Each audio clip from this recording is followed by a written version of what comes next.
What's up, you guys? Welcome back to another episode of the Wiley Show. We have some people in here. When y'all come on in, like the video, we have a lot to discuss. And I was just on doing my pre-show on Station Head, where we listen to music, new hot records, and we do all type of stuff over there on Station Head. And I rant and vent to the people. We also were talking about. I was listening to Sweetie song, and she said something about the P word. I was listening to that record, and I'm like, wow, that record was quite rough. I'm definitely living for her EP. I'm loving it. It's the best, and she definitely have what it takes to compete with Nicki Minaj. And I've always said Sweetie is up next.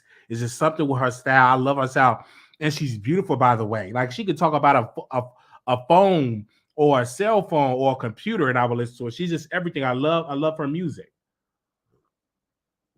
Her music is off the chain.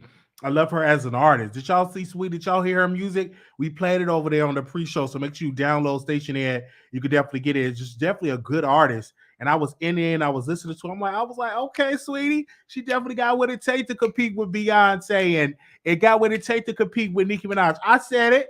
She got what it takes. It's just something with her style, and she's beautiful, by the way. She's beautiful, by the way. Like, some black women don't like her because she's light skinned and she's beautiful, and they get kind of turned off. But her music is dope. Like, her EP is off the chain. Like, it's off the chain. I'm loving her EP. I was listening to it. We're gonna listen to it again for the after show. After this show, we're gonna listen to a couple more of her records. I'm definitely loving it. And it's something about it, like her beauty. Like, she is like, and she's single, and I don't have the money yet to date her, but one day I will. And listening to her music and listening to her style, like, I can really tell she writes so well, like Nicki Minaj, and she writes so well, like, Lauryn Hill, like Foxy Brown, Lil Kim. Like, she's up there with those people. Cardi B, she's up there with those people because her pen game, I don't think people can really amount to Sweetie's style, or Sweetie, her writing skills, definitely the best. And she's definitely doing great in her business deals with the McDonald's. Getting the Sweetie meal was off the chain. I loving it, and it was just a good record. Did y'all like that way? It's just really great. And so when I was listening to it, I'm like, this woman have what it takes to be on the throne. Whenever Nicki Minaj retired from music, it's definitely going to be Sweetie, because Sweetie is up next. She is extremely talented. I was listening to her EP. I love her EP, and I give it 2 thumbs up. And if I had my last $5 or $10, I would purchase Sweetie EP. Like, I listen to it on Apple because I'm a paying customer. But after the show, I'm going on iTunes, and I'm going to purchase the record. I'm going on iTunes. I'm definitely going to purchase the record because I feel like she is up next. Sweetie is up next. And if people don't understand that, I'm telling you right now, she's definitely up next. And this is one thing I like about Sweetie, because I believe that she have what it takes to be a submissive woman. It really didn't work out because I know she had put a diss record towards Quavo and put a diss record towards him. And I really love, I just love her as well. She's just an amazing performer. I love her. And I know a lot of people is going to sit here and say they don't like her. She's not that great. She is this, she is that, because a lot of people think that she can't be anyway. Like, oh, she didn't shave Quavo. I'm talking about she shaved Lil Baby. And I don't know why Lil Baby tried it with Sweetie, knowing that you took her to the store and you bought her all this expensive stuff. And that's definitely dope. Like, one thing about Sweetie, once she give you a piece of that punani, man, go crazy. And one thing I like about Sweetie, she's not beefing with the Nickies. She's not beefing with the Cardi. She's not beefing with any of these other rappers. She's definitely beefing with male rappers. And that's what I respect her, because she's in a beef with the male rappers. You understand what I'm saying? Like, she's not beefing with the Nicki Minaj, the Cardis, the Ericas, the Lottos. She's beefing with male rappers, and you have nothing but to respect that. And Lil Baby tried to trash her in the industry, and Sweetie is just holding her own. That's what I like about her. Like, I really, really like that about her. And she's nominated. I don't know. No, she's not nominated. I'm getting beside myself. One day she will be nominated for a Grammy. But I'm really loving it. And I'm loving the style. I'm loving that part about her. Would I necessarily date Sweetie? I don't know. Because I don't know really if she a submissive woman. I don't know. She got into a fight. And usually, typically, submissive women don't fight with men. They allow the man to dominate their relationship. So I don't necessarily believe that she is submissive woman at all. I feel like she got all that money and all that clout. I don't think she would be submissive. So I don't think me and her would work in a relationship because she's not submissive, but she's beautiful. So I still would tap that in the aspect of, okay, I'm gonna still, I would still be interested in tapping that. But actually walking down the aisle with her and marrying her, I don't necessarily see myself marrying her because she's not a submissive woman. She's more got that masculine energy, but she's beautiful, by the way. But she got that masculine energy. She will fight back. She not gonna cook you no food. She definitely gonna make sure you cook her some food and all of that. So I definitely not gonna be the type of person. I'll tap that and leave it, leave it where it's at. But I won't necessarily walk down the aisle and marry her at all. Definitely not gonna do that. Most definitely, because she's not gonna give me that. What I look for in sustained relationship, what I look for is a submissive woman. Mm-hmm. Mm-hmm. And that's something that she's not. I don't think so. Do y'all think she's submissive? No, I'm not. I'm not sure. I'm just giving my right. She will run right. Yeah, she will run. She would try to run over me, and I'm not going to allow that because I'm not going to allow no woman. Let me say this, okay? And I'm getting my money up right because I got to get my money up right for to date somebody like Sweetie. But let's just say if I was with Sweetie, she can't run over me because we were class. I'm a masculine man. I'm an alpha man, and I'm not going to allow a woman, especially a woman, to run over me. I think that's a pathetic. I think that any man that allow a woman to control them or run over them, you're not considered a good man. You're not even considered a man because a man's supposed to rule the woman, supposed to be the head of the woman, not the other way around. So a woman should not be dictating you, telling you do this and do that, and you just hopping and skipping for her. No, not at all. The man's supposed to give the order of the household. The man is supposed to have the direction. The man's supposed to do that, not the woman. So if you are a type of man where you listen to your wife, anything your wife tell you to do, you hop, skip, and jump, and she just pretty much tell you what to do when you do it. I don't necessarily look at you as a man. I look at you as a ploy. I look at you as a plant. I look at you as just a child because no man's supposed to be controlled by a woman. That's not the order of God. The order of God is for the man to be the head of the woman. Now, I didn't make the order. If you're mad at the order, you got to take that up to the creator. I'm just giving you my opinion as a man. I believe that man is put here to be the head of the woman. Men are put here to provide for their family. Men are put here to bring the money home. Men are put here to put food on the table. Men are put here to be great fathers and great components in their community. That's what men are put here for. And if you're not that type of man, you don't need to be with a woman, period. And a woman don't need to waste their time with a man like you if you're not doing those components. Because in order for you to get a submissive woman, in order for you to have a submissive woman, you must have those qualities of being a good man, in my humble opinion. Okay? In my humble opinion, if you don't have those qualities, you're not a good man. Mm-hmm. And for all the people that say next topic, I'll get to the next topic when I feel like it. Okay. See, that's what I'm saying. This is y'all be trying it in these comments. Talk about next topic. No, I'm gonna get there when I get there. Okay. All right. We talking about Sweetie. Last time I checked, this the Wiley Show. I thought last time I checked, it ain't the next topic show. All right. That's like last time I checked. If you say please move on, I'll stay on the topic about another hour. That made me no difference. Because last time I checked, this is the Wiley Show. I come up with the topics, and then when I'm done talking, y'all don't call in. So how dare you say next topic? I know y'all the producers, but some of y'all ain't really been producing. All right. Okay. But yeah, that's what I was saying about Sweetie. Back to Sweetie. I think that she's an incredible rapper, and I love that about her. And a lot of people need to understand that. I know y'all are the producers, but right in and there, okay, I hear y'all, but we stand on this topic because I'm feeling the spirit. I'm gonna stay on this topic. I'm gonna stay on this topic a little bit longer. Okay. Because you can't put me in the chat and talk about some next topic. Then when we get to the callers, don't call in.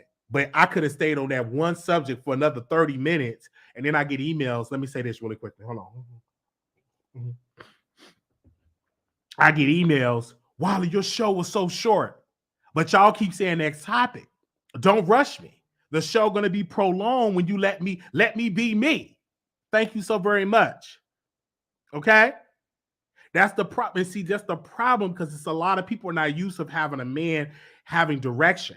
A lot of people, when it comes to with women, with some of their men, they dictate to their man, talking about hurry up, hurry up, hurry up. Don't rush me. Because when you rush me, I'm gonna move even slower. That's just me. Don't rush me. If you don't like the topic, just be in the bushes and wait. All right, because we got a full show. But I was led by the Spirit to talk about Sweetie. Now let me leave Sweetie a voice note. Let me see where's Sweetie at. Do we have Sweetie as a voice note? Okay. Let me see if Sweetie got a. Let me see if I can leave for a voice note. Because there's something about I want to interview Sweetie. I really do, and I'm gonna leave her a voice note, and then we're gonna move on to the next topic. But I definitely gotta leave her a voice note because there's something about Sweetie that I like about her, and she's so beautiful. She's so beautiful, and I love her. I'm gonna leave her a voice note because there's something about her that I want to leave her a voice note. Give me a second. If I can find, okay. Wait a minute. Let me see. Hold on, because we're gonna leave. We definitely gonna leave her a voice note. We live, y'all. Make sure y'all hit that like button if you can. All right. Hey, sweetie, this is Wiley from The Wiley Show. I'm loving your EP. I would love for you to come on The Wiley Show and talk about your story. That's one thing I love that you talked about your body, talk about the P word, all of that. I love the women empowerment. One thing about women, women should be empowered to talk about their body and all their body parts. So whenever you're free, I would love to have you on the Wiley Show. I would love to have a sit down interview with you because you are definitely great and you're single. I don't have enough money to date you, so I'm not even going to try to shoot my shot. But I will say I'm going to shoot my shot with this. I would love to have a sit down interview with you. Anytime you're free, I'm available. Thank you. And you keep on making them hot records because you have what it takes to be the new Nicki Minaj. Peace and blessings to you. All right. I left her a voice note. Now, I don't know if she's going to block me or not. I left her a voice note. I don't know if she's going to block me because I left her a voice note.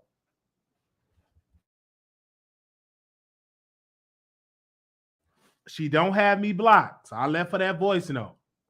All right, we're gonna move on to next time. We got a whole full show. Want to open up? Let's open up with our president, our former president of the United States of America, President Donald J. Trump, is officially back on Twitter.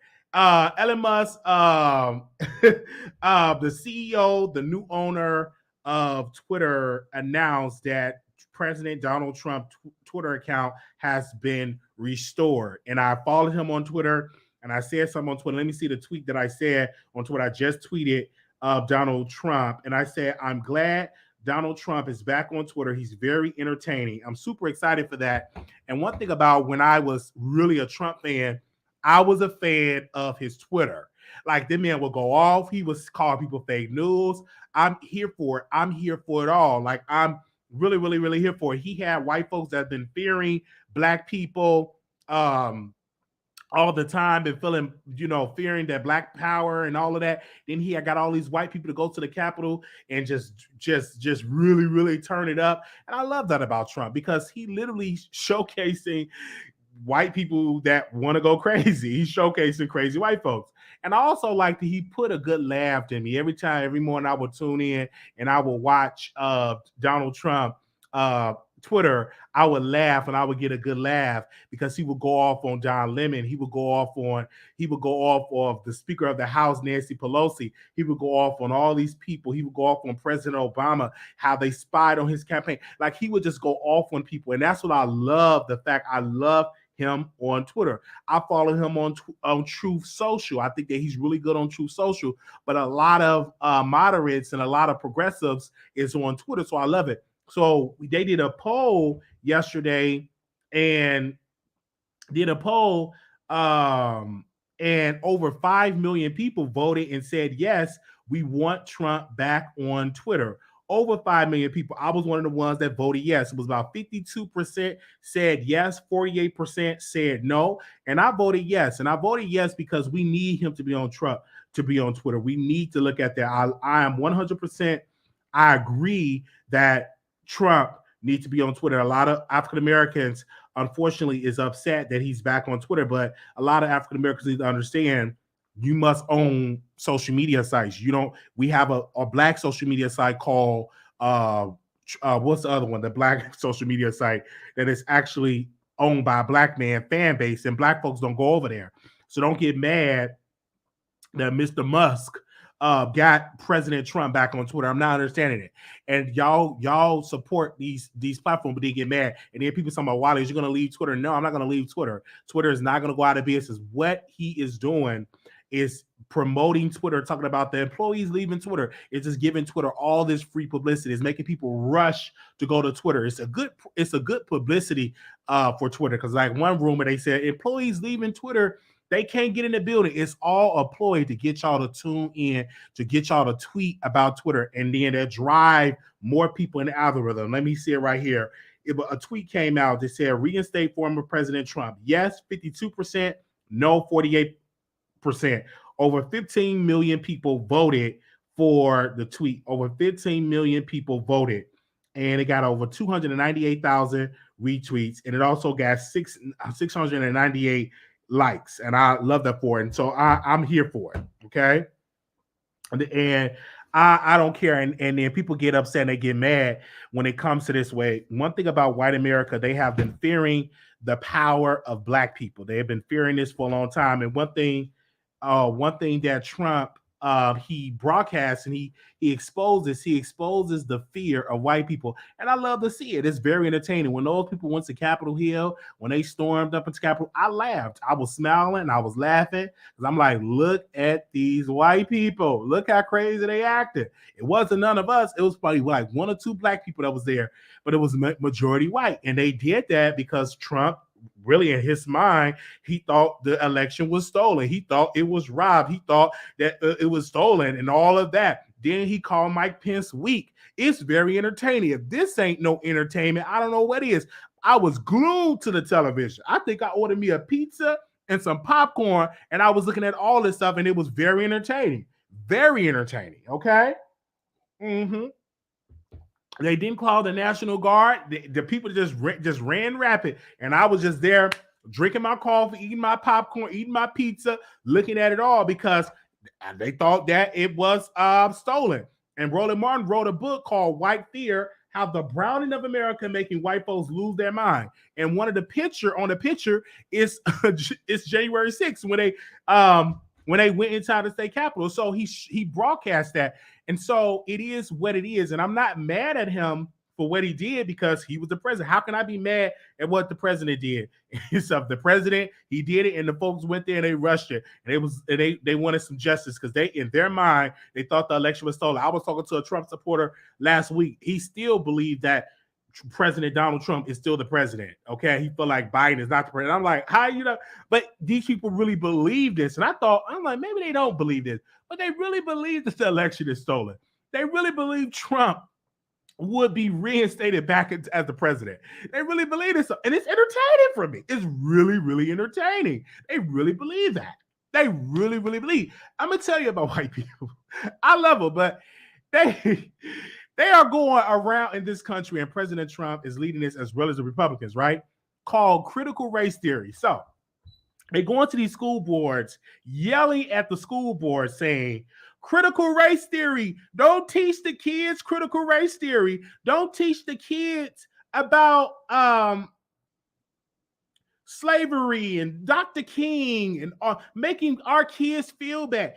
And guess what? Critical race theory is not even being taught in the schools. It's not even being taught in elementary school. It's not being taught in high school. Critical race theory is taught on the college level.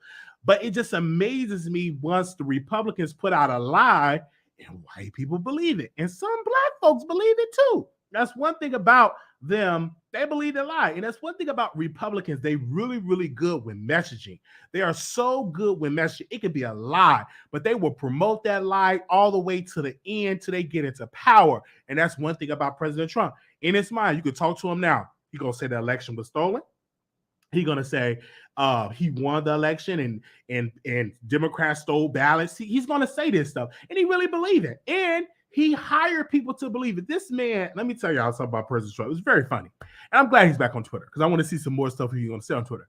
But he literally had candidates running off of the election was stolen. And they call it election deniers. They all lost the election, right? Most of them lost. And all because it wasn't about their qualifications. It wasn't about how qualified they for the position. As long as they believed the election was stolen, he 1000% supported him. They supported him, and they will continue to support him. And that's what I have to say about President Donald Trump. Let me block this person because I'm about to block people. If I see a moderator, if I see one person say, "Did Wiley take his medication?" Please block him because that is so ignorant. That is so ignorant. Moderator, if anybody posts say, "Did Wiley take his medication?" Block him. I don't want to see that comment because it's so ignorant. So very ignorant.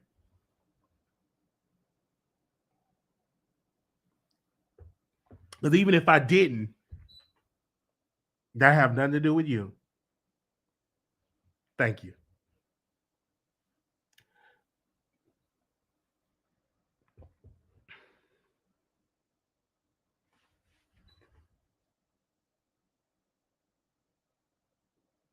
Okay.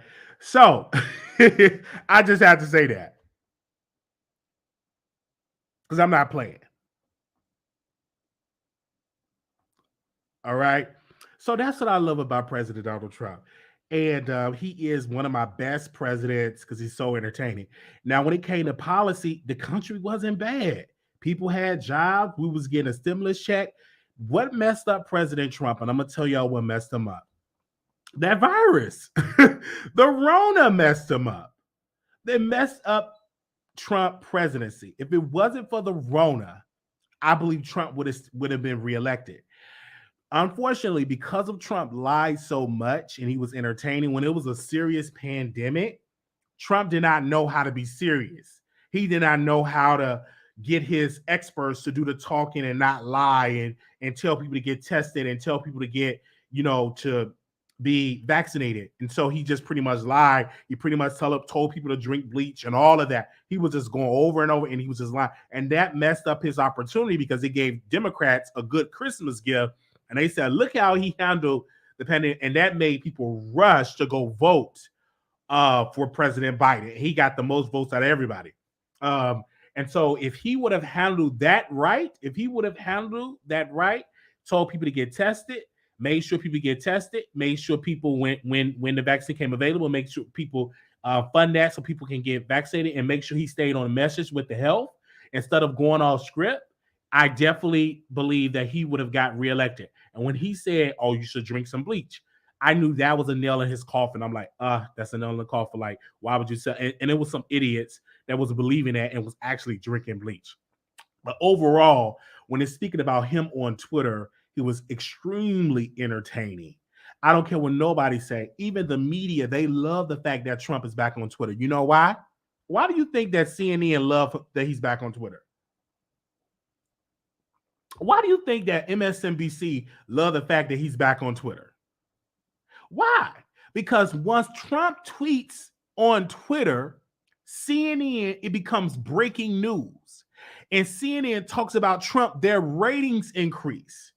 Fox News level when Trump is on Twitter because their ratings increase. It's about ratings. So when people say, why are you talking about Trump? Because he's good in ratings. And so whatever you watch over and over and over is because of ratings, just like this. And we're going to talk about Shanquella Robinson, but a lot of these YouTubers don't give a damn about Shanquella Robinson. They don't care nothing about it. They're going to talk about her for ratings. They don't care nothing about Shanquella Robinson. It's all about ratings. And I hate to tell you, they're doing it for ratings. And some of them will go over and over and over with this, go to say the same thing over and over and over because it's because of ratings. So the reason why they're happy that Trump back on Twitter is because of ratings, because they get more dollars. And that's what it is. It's about that business. So when people say, I'm tired of y'all talking about Trump, when we talk about Trump, the ratings is through the roof. And I'm talking about CNN, MSNBC, ABC, CBS, it's other news networks out there. They talk about it. And so that's just how I go. We definitely going to see about that. And so one thing I can say about Trump, he did really good. Now, let me get him off the air. And I got to give President Biden a shout out. Shout out to President Biden. I believe today is his birthday. He's 80 years old. And I want to sing happy birthday to the president. Happy birthday to you. Happy birthday to you. Happy birthday, Mr. President. Happy birthday to you. All right, he's 80 years old. And I'm so happy for him because he did something that I like. He canceled some of my student loan debt, even though it's held up in court. So let's hope that the courts get it right and allow it to be approved. But I want to read the email that I received in my email. I felt that singing that to the president. I felt that singing that to the president. I felt that. It's just something about when I was singing to the president. I got a feeling that the president is watching that. But I love the president. And there's something else. I got a blessing in my email. I want to read it. It said, Marquis said my first name. This email provides you with an update on the one-time student loan debt relief plan that President Biden and I announced on August 24th. We review your application and determine you are eligible for a loan relief under the plan. We have sent this approval to your loan servicer. You do not need to take any further action. Unfortunately, a number of lawsuits have been filed challenging the program, which have blocked our ability to discharge your debt at present. We believe strongly that the lawsuits are meritless and the Department of Justice has appealed on our behalf. Your application is completed and approved, and we will discharge your approved debt if and when we prevail in court. We will update you when there are new developments. The Biden-Harris administration is committed to helping borrowers as they recover from the pandemic. Education is a great equalizer, and we will never stop fighting for you. All right? So they're trying to block it. And this is the thing about what President Biden can do. As long as you're the president, continue to freeze the student loan payments, the making payments for the student loan, continue to freeze it because he can do that as president. And hopefully it goes through. Maybe we have to wait till a couple of the justices, transition and go with the ancestors.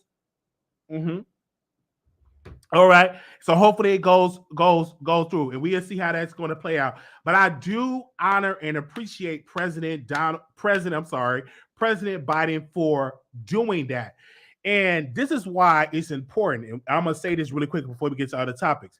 This is why I tell Black folks to vote, because when the president in office, he appoints judges. The Senate confirmed those federal judges. So because Trump put so many right-wing judges on the bench, they are now trying to stop some of the progress that President Biden has announced. So when we say vote, we're not just saying vote for president, because that president comes with responsibilities. And one of the responsibilities of the president is to nominate judges, federal judges. And it was a Trump appointee that blocks the student loan cancellation. But this is where it's going to mess it up with the Republicans, because the young people have spoken. They're voting for Democrats at a high rate. Okay? They're voting for Democrats at a high rate. This is a good gift that President Biden is giving to the young people that voted for him, not just for young people, but for people that have student loan debt. If this get approved and this debt is canceled, it will help a lot of people to buy homes, to buy cars, to buy more stuff, to buy more products that will help companies and that will offer more jobs. This will help a lot of people. This will help them to relieve them, to help increase their credit scores. So this will help a lot of people. And a lot of times why they don't want this to happen, because it's going to help black folks. I said something right then and there. These Republicans don't want to see black folks get economically to another level. So they want to block that. Now, if this program only affected white folks, they would have never challenged it. But because it will help a lot of black and brown folks, they want to say, we got to stop this program because we don't want these blacks owning homes and getting that economic power, getting a part of that American dream. That's why they blocked it. Because black folks is going to benefit from this more than anybody, even though this program helps all people. But it's a lot of black and brown folks with a lot of student loan debt. So they don't want us to get that breathing room. They want us to be down. They want us choked in debt. This is why black folks must wake up and stop sleeping and realize what's really going on. And this is why I tell black people, read Roland Martin's book. We got this on the book club. Y'all better get this book and educate yourself about what's going on. They don't want to see us go to the next level. They don't. So, thank y'all so very much. Shout out to President Biden. And if this debt relief go through, I will vote for you in 2024. You will have my vote. Or I'm going to see if President Trump going to agree to cancel all the debt. And if he said, I canceled it all, then he will have my vote. Whoever's going to help me economically, going to have my vote. All right? It's just simple as that. All right? It's as simple as that. Whoever's going to help me economically, that's how I vote. Who's going to put more money in my pocket? Who's going to help me financially? For my family, my community, that's who I vote for. All right. What policy and plan? I knew that President Biden, and because of Kamala Harris, see, a lot of people that give Kamala Harris her props. Kamala Harris pressured President Biden to cancel the student loan debt. All right. And I guess President Biden, being that type of person, he's trying to work on both sides. He said, well, let's cancel like $20,000. But in my mind, and we need this, we need a candidate to say, hey, cancel all the student loan debt. Wipe it all, cancel it all. And if they do that, it will be more homeowners in the next 10 years than you ever see. You will have more black people become homeowners. And what comes with property, being a property owner? Wealth. One thing about wealth, that property, the reason why black wealth went down is because of the recession, and a lot of people had to they had to foreclose on their homes, and so they became renters. So if they cancel all the student loan debt, more people will have more cash in their pocket and their credit would be good, and they would become home owners, and that will help them in the wealth gap. That will literally bridge the gap between white and black wealth. We will be catching up with white folks, even though we way behind. But canceling that student loan debt will make millions of new African-American homeowners. See, they don't want that. I'm telling you what it is. They playing the game. Y'all better know what they playing. All right? Now, I humbly believe in 2024, we need a younger candidate. Because I feel like this, once you get to your 80s, it's time for you to bridge the gap and get young folks in there, younger people.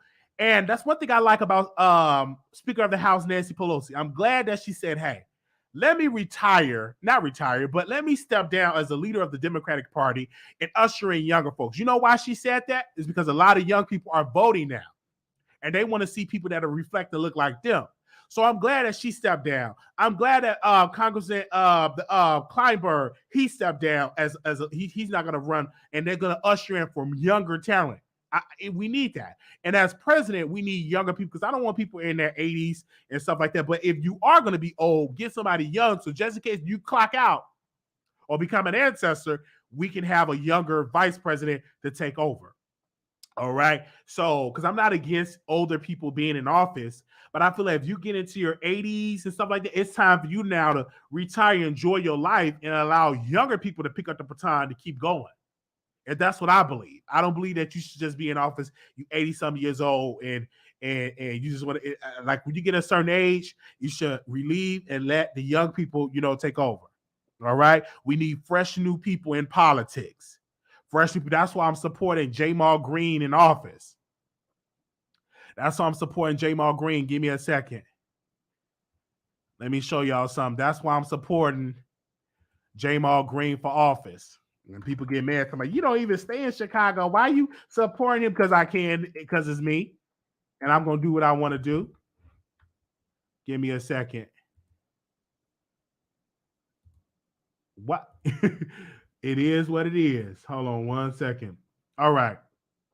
So I want to screen share and show y'all something really quickly.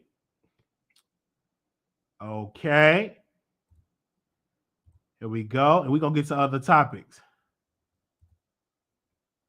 All right, Chicago. I know everybody's been wondering, do we have enough signatures to get on the ballot? Well, I want to tell you this. Our team has gathered 30,000 signatures to get on the ballot for mayor of the city of Chicago, and we're filing Monday morning. Let's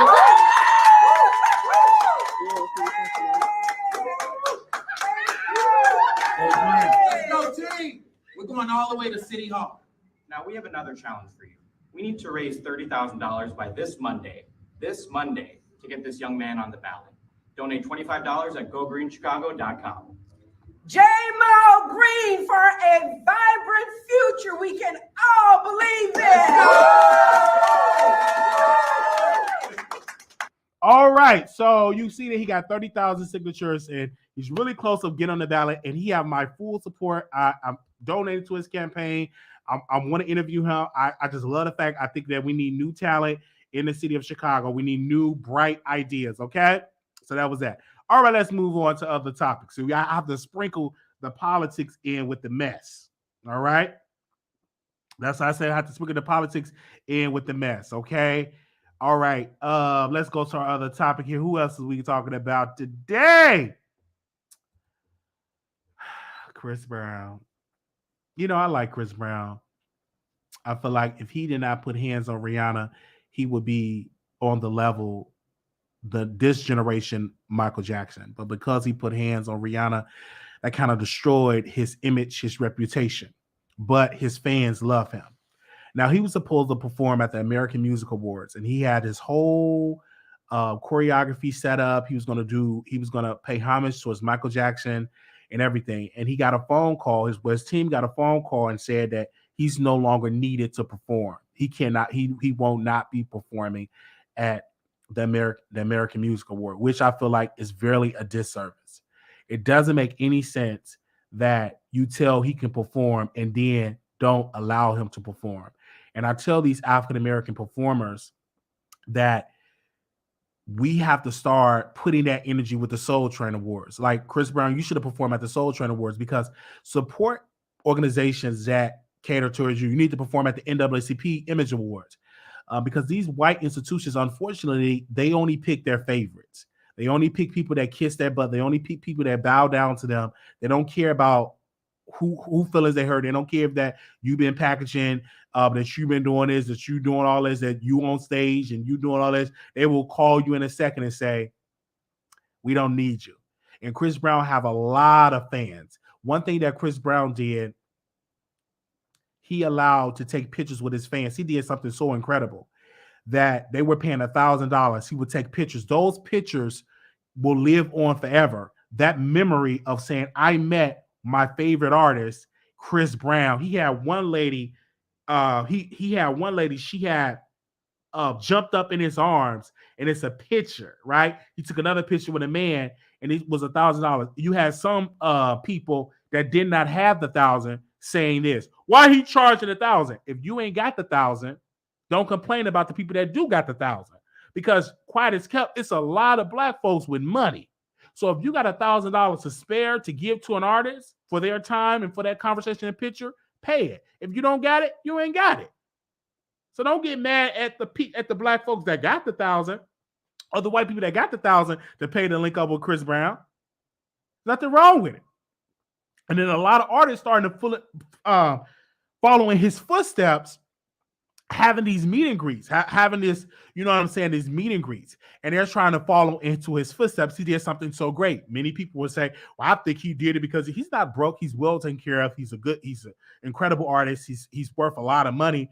But if doing this and knowing that it takes time and energy and you have to perform, I'd rather charge you 1,000. And people, it was a lot of folks that took pictures with Chris Brown, and those pictures lives forever. And people can't get mad. And I was happy. And if I had the $1,000, I would take a picture with Chris Brown for 1,000 because I'm a fan of Chris Brown. And his concert, I remember me and a lot of folks, we was in Vegas, and we was going to see Usher. And the security guard, she was mad. She was like, oh, man, I wish I was at the Usher concert. I mean, at the Chris Brown concert, because Chris Brown was performing up the street and you had Usher performing. And that security guard said, man, I wish I was at the Chris Brown concert. She really wanted to see Chris Brown and everything like that. But I never seen Chris Brown in person or seen him on the show. I never did. But I will go to a Chris Brown concert. Whenever he come to Dallas, I'm definitely going to see Chris Brown. And if he have a meet and greet for $1,000, I'm gonna work a couple of doubles, and I'm going to pay that 1,000 to go take pictures with Chris Brown because I don't mind doing so. I think that's a good look for his brand. And back to the American Music Award, that's their loss. Chris Brown, if I were you, I would go live, I would get the stage, get the cameras, and you perform on your channel. Perform on your website, perform on Instagram, perform on TikTok. That's how you should do. Okay. All right. That's what you do. Listen to Brother Wiley. Get you some cameras. Get the lights. You perform on your Instagram and show us that performance. So for all the work that you did won't go to waste. And I guarantee you'll probably have more viewership than the American Music Awards. Because one thing about the award shows, they're not getting the views like they used to. I don't care who they have, they don't get the views if they used to. All right. That's what I'm saying. So I'm 100% on Chris Brown's side. I feel like he should do that because what that would tell the American Music Award, that's your loss. And invite a couple of guests on to perform. That's your loss for not having me on your award show. If you're not gonna have me on award show, I'm gonna go to my people directly and show them this performance. And the media will talk about it because it will show that you took a stand.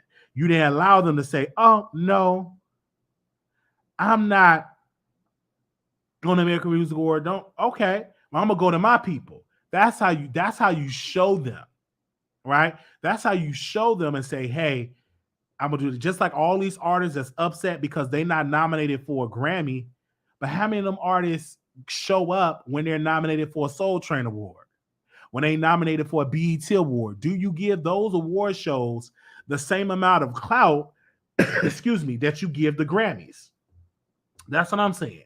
So he's an incredible African-American. He's an incredible superstar. He's incredible of all of that. And I love that he's just a great artist. I was against him when he did what he did to Rihanna, but I forgave him because he learned his lesson. And I feel like if you make a mistake in life, it shouldn't be good. It's not good to just always bring that up. If that person apologized, Rihanna forgave him. So we as a community, we need to forgive him as well. All right. Thank you so very much. Then people were saying Chris Brown is biracial. That's an ignorant person because Chris Brown is not biracial. He's black. And if he was biracial, who cares? It's a lot of African Americans that is biracial. And most of them identify as being black. Most of them is black. If they ain't say a word, you don't even know they biracial unless they say it. So we must support that.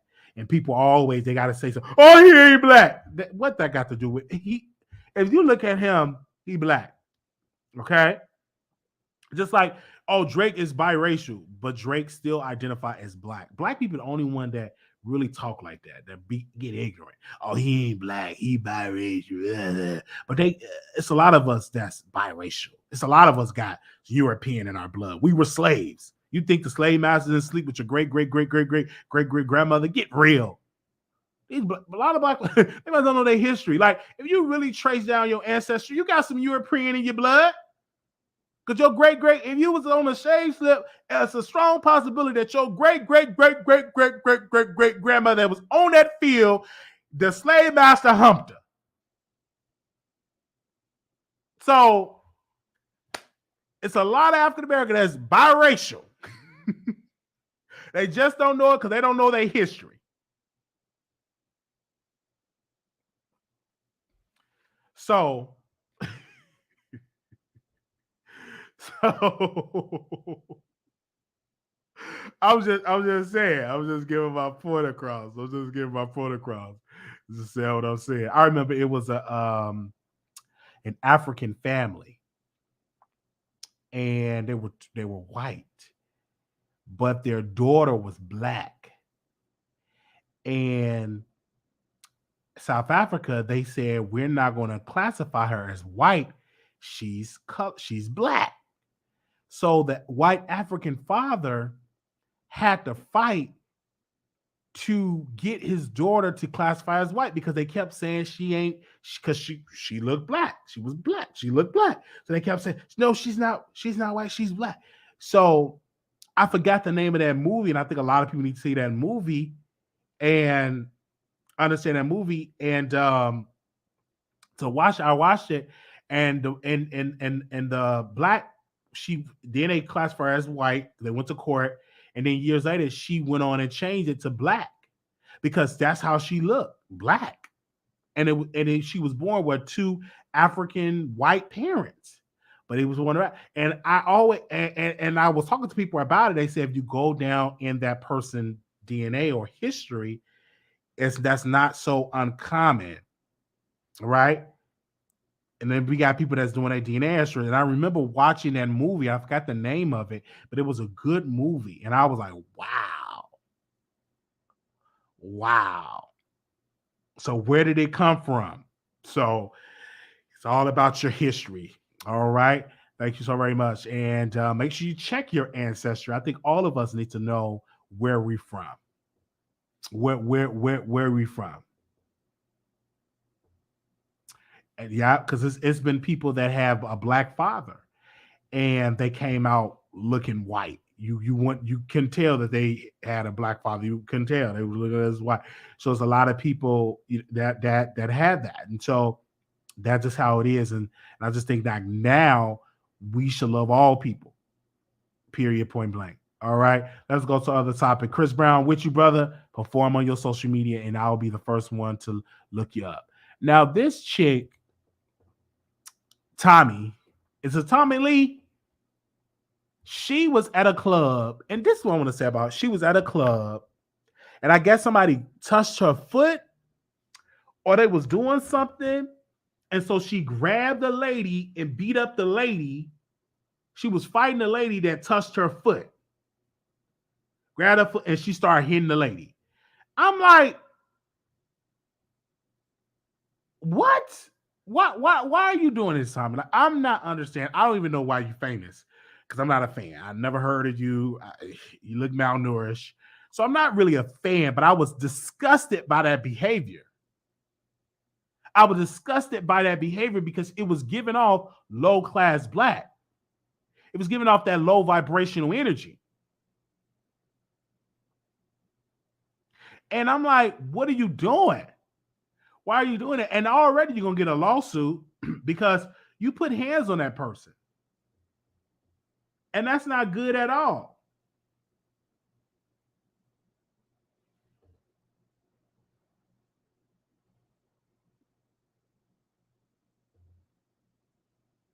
Doesn't make any sense. Fighting.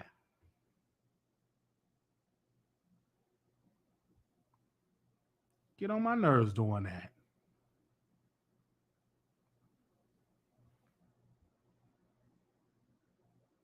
Get on my nerves. I just said like that. I think she should apologize, but people still gonna be fans of her because they love that toxic energy, and it is what it is. Okay, they love that toxic energy. All right, let's move on to Trey Songz. You know, I love Trey Songz. I'm gonna read this article because everybody I've been talking about Trey Songz and they was tagging me in the posts and all over social media. They just tagged me. Wiley talk about Trey Songz, talk about Trey Songz, and I'm like, give me a second. I'm gonna talk about him because everybody is sending me stuff all in my social media about Trey Songz, about what he did, and or accused of doing, and I say I don't believe it. So let me read the article because people have just been sending me stuff all on my social media about Trey Songz. So I said, let me discuss it, and I'm going to give my thoughts about Trey Songz. So TMZ, they wrote an article, and they said Trey Songz denied beating a woman in New York City. Police report filed. That's the headline. So Trey Songz is on the police radar in New York after a woman claimed he brutalized her last month, a claim he's calling BS on TMZ has learned. NYPD sources tell us that the alleged victim filed a report in late October claiming Trey punched her in the face repeatedly while inside a bowling alley bathroom. We told she also alleged Trey Songz dragged her by her hair and that she was taken to the hospital for what cops noted were visible minor injuries. Our sources say the woman is a worker of the establishment, but it's unclear what might have perpetrated this. There's not much context beyond her account, although our sources say the woman recognized Trey and identified him by name to the police after the fact. In any case, we're told they're now an active case for this and that the cops are interested in talking to Trey at the very least. This is certainly not the greatest news for him, considering other accusations heard at him in the past years. As the NYPD spokesperson confirmed to TMZ that the investigation into this is ongoing. As we reported, Trey was sued for rape recently, but the case was dismissed over statute of limitation. There have been other issues of alleged sexual to the singer, as well as of which he denied and characterized as a shakedown. So I want to say this, and I want to be humbling. I don't believe this bull crap because Letty said she was an employee. He beat her up in the restroom. Then she went to the hospital. Where were the other employees? Where were the other witnesses? What's really going on? And then she had minor injuries. So obviously it wasn't good. I personally believe she probably beat up herself to get money from Trey Songz and to get some bread, to get a settlement. I don't believe he beat up somebody in the restroom at a bowling alley. That sounds so not true. And then she filed the charge in October. Now TMZ now just picking it up. I don't believe it at all. They're doing this for a come up. And most of the time, these women, they hear a story on TMZ and here they hear, I'm a victim. I'm a victim. I don't believe it at all that this particular woman is a victim. I believe she beat up herself, in my humble opinion. Don't believe it at all. Trey Songz don't have to beat up a woman in no bathroom, in no bowling alley. No witnesses. He wasn't arrested after the fact. She filed charges.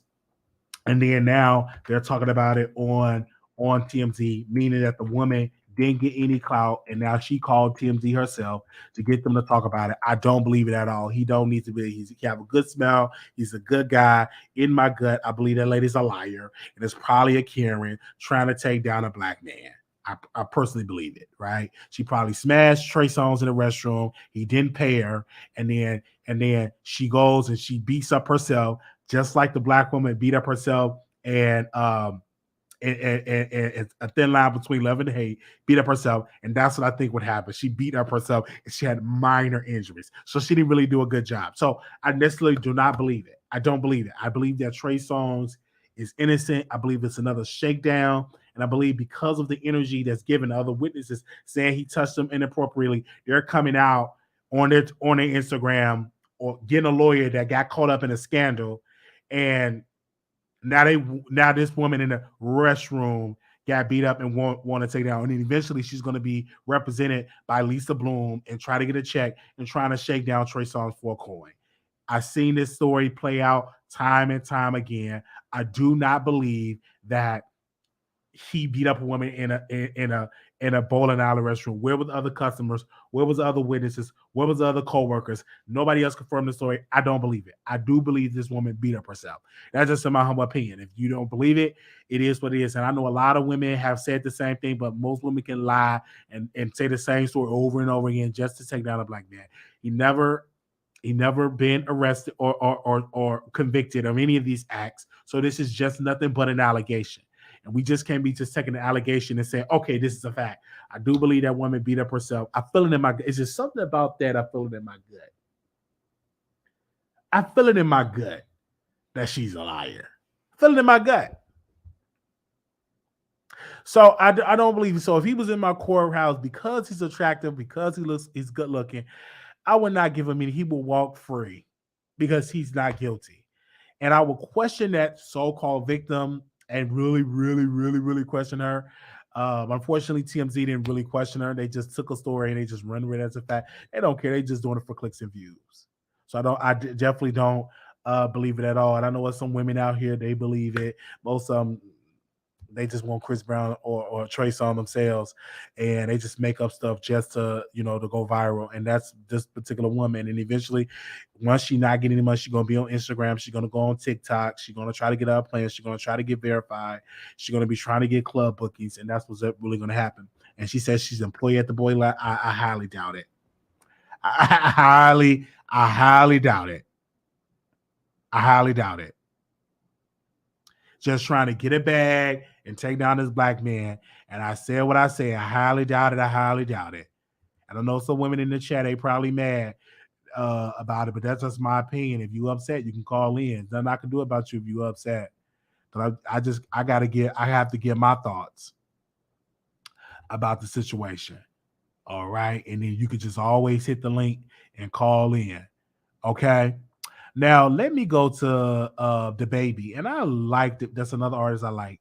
But he have been under. I don't know. Somebody in the industry don't like Dababy, and I believe it's Jay-Z, Rock Nation. They plant these stories about Dababy allegedly because they kept saying he ain't selling no shows, he ain't selling out, or he came to a job trying to give out free tickets. He got a special buy one ticket get 50 free. And then when you go to his concert, when you see his concert online, when he tapes it, it's hundreds and hundreds of people at his concert. So people is buying his tickets. I think it's somebody in the industry that's trying to take down Dababy. And I believe it got to do something with Rock Nation, okay? Because they're trying to take him down. Because I don't believe it. He is selling a ticket. It's a lot of people that like Dababy and like his music. Whenever he comes to my city, I'm going to buy a ticket and go to his concert. All right. I'm a huge fan of Dababy. I feel like he's a good artist. And a lot of people was like, oh, he came to the Cheesecake Factory and he offered us free tickets. He probably offered y'all free tickets. That's not uncommon for artists to treat employees to a show. It's not uncommon. Not uncommon. It's artists that give free tickets on the radio. Does that make them trash? No, it's called marketing. And then they did that. And what did they do? Them thirsty, low-class people, right? They go on social media saying, he gave us free tickets, but we didn't go. That's a lie. You know you're going to see that show and try to give Dababy some of your punani. Get up out of here with that. But you're saying that for clout, saying that you went to the show. But they said, oh, he came there to the show and he often comes to, but I didn't go. You went to that show. Come on now. Get up out of here. He's an incredible artist. He's very talented. And one thing that I like about Dababy, his flow is on point. His albums on point. Remember, he wrote one record called, he said he effed the fan and he know the fan was in a relationship, but he still effed the fan. That song was instant classic. I love the records that this man make. He directs his own videos. He choreographs his stuff. It is just incredibly great. I'm a huge fan. Most of these women will take off their panties for Dababy. So they act like they'll get into the comments and act like, I don't like them. If he came into your house or you got invited to a show, you had a time to have a one-on-one time with Dababy, you would give him some. So let's not act like you ain't gonna give him nothing, just taking off your drawers. Like, come on with it. You'll be whoosh, take off your bra, your jaw, just like that. And you'll be rocking his music from day point. So his music is off the chain, right? So I love his music. And I was recently talking to somebody that's really close to his team. And I told him, I said, tell Dababy keep going. Because I obviously some people out there that's trying to take him out. And he's showing that he's still relevant. He's still relevant. And the more you throw darts at him, he's still winning. He's still taking a private jet. He's still got hundreds and hundreds of fans showing up at his concert. They're there. And he's still rocking the latest trends on his neck.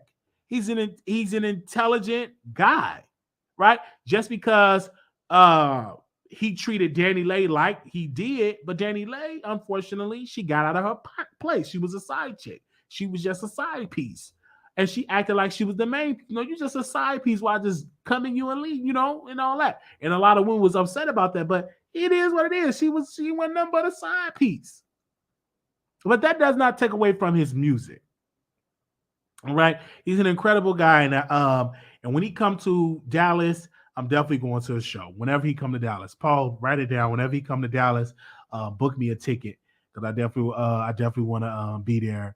When he come to Dallas, I would definitely be there. All right. Okay.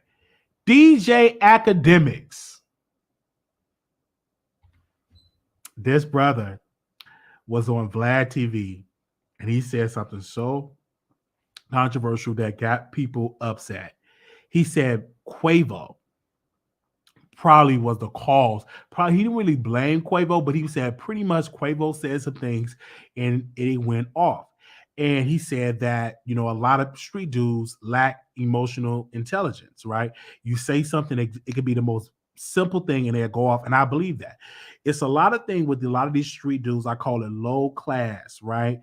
They don't know how to take a joke or criticism. A lot of these low class street dudes that's in the Black community, they don't know how to take criticism. We could be playing dice or talking about basketball, and everybody and they don't like to be embarrassed. And everybody could be on Quavo's side, like Quavo's so right, and then you on the out, and everybody look at you weird. Then you want to get your weapon. So a lot of people, unfortunately, that's just how it is.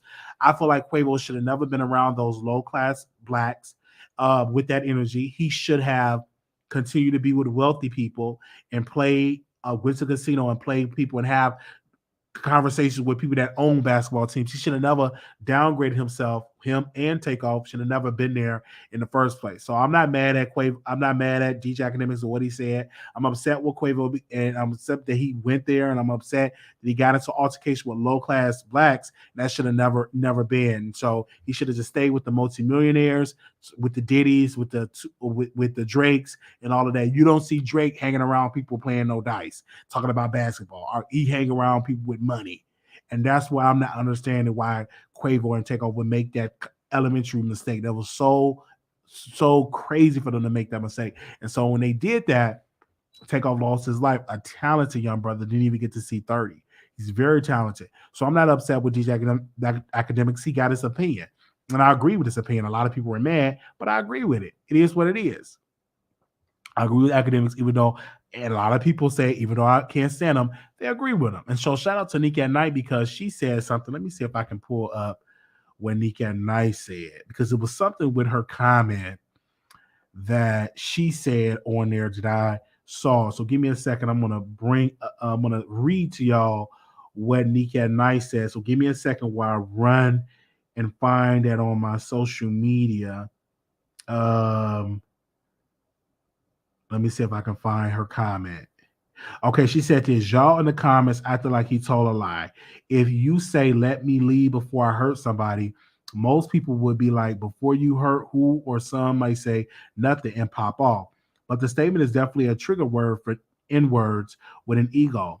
But what would the internet be without fake outrage in the comments? And I agree with her on that. So I thank you. I agree with her on that. She said something.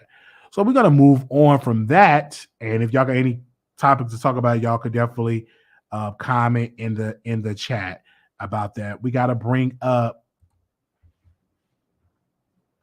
T.S. Madison. She is in hot water, you guys, because T.S. Madison was talking about what happened with Shanquella Robinson, and also they buried Shanquella Robinson on yesterday. And this was T.S. Madison said, she said, now why would someone even start to kind of lie on a trans person?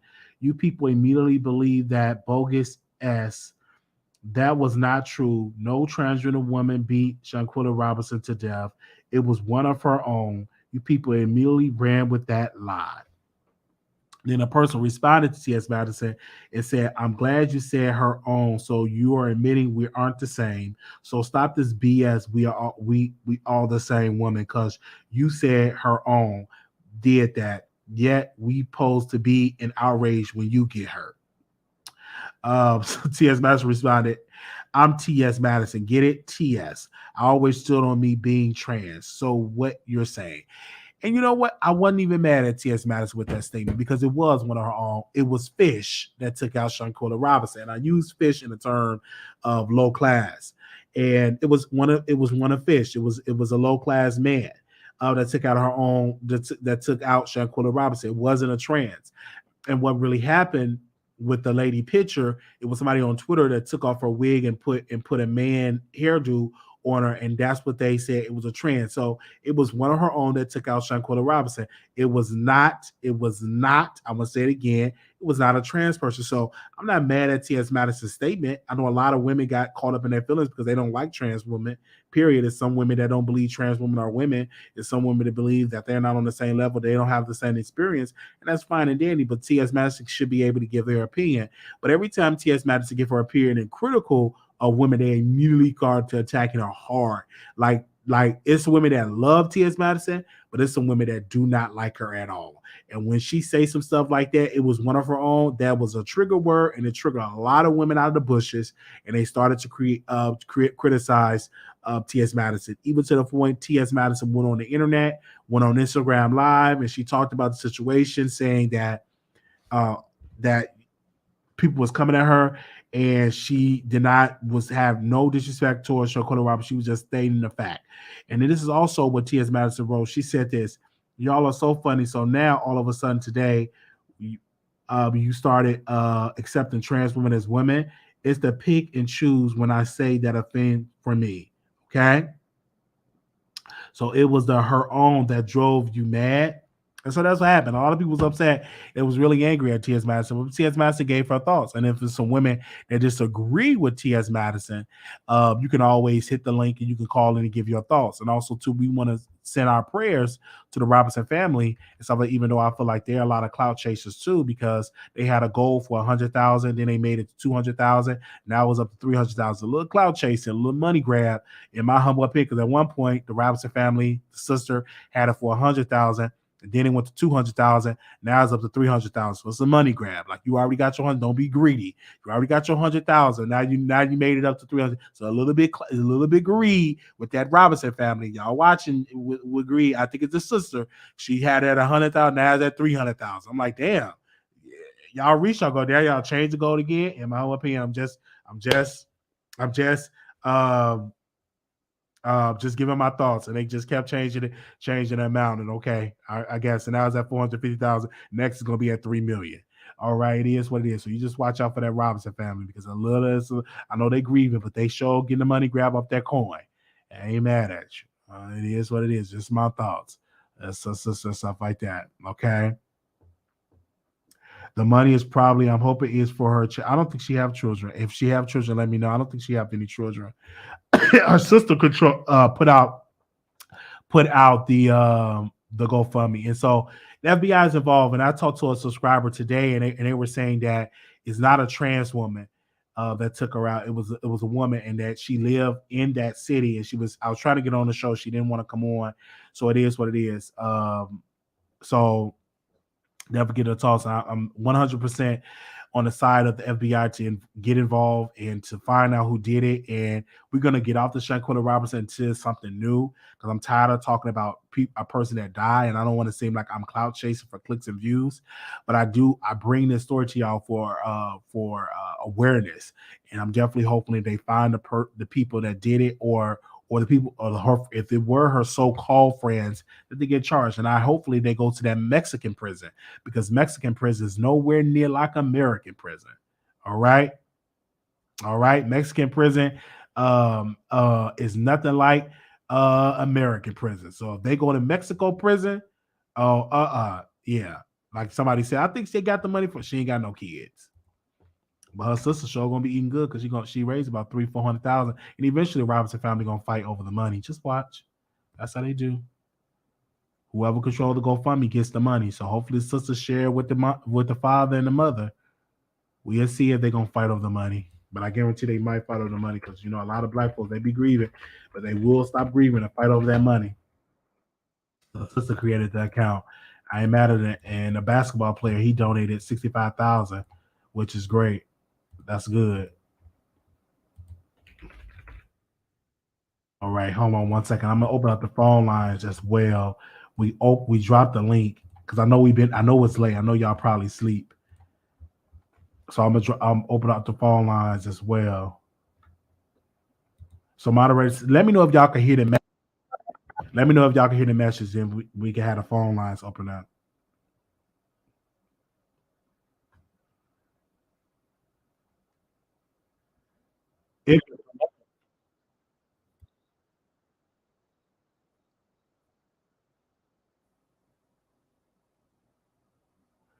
Okay, can y'all hear that?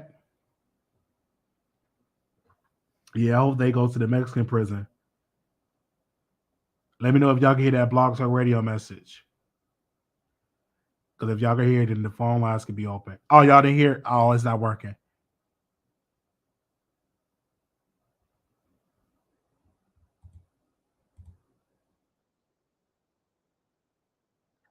Oh, okay, it's not working. I thought it was working. My bad. Sorry, y'all. Nope, they said they didn't hear it. So y'all have to come on StreamYard. Because I know a person wanted to call in, but y'all could just have to come on StreamYard. All right. So definitely, hopefully the friends, like the Mexican prison is not like American prison because you don't want to go to prison in Mexico. That you can't hear it, so there's no need. Just hit the StreamYard. If you couldn't hear the message, why would I open up the post the number? Hit the StreamYard. Whoever want to come on, now it's y'all time because it's over an hour. I did my job. Now, if anybody want to say something, you can hit the link. If you got any comments, what you want to say, you can have your comments right now. Okay. If you didn't hear the blog talk, it didn't work. All right. All right. 2494. I don't know if they're gonna hear you, but go ahead. I can hear you, but I don't know if they're gonna hear you. You probably got to hit the StreamYard. But go ahead. Okay, Dad. Thank you. Because I don't know if they'll be able to hear you or not. Okay. All right. Yeah. Y'all better get used to StreamYard. Because I don't care if y'all don't call in or not, because I did my job. Calling in is just for y'all to give y'all thoughts to talk to the Wiley Show. Oh, okay. He gonna talk in faces. I was saying, what was she at last night? She back. Okay. All right. And y'all better not be disrespectful to talking faces. Go ahead, talking faces.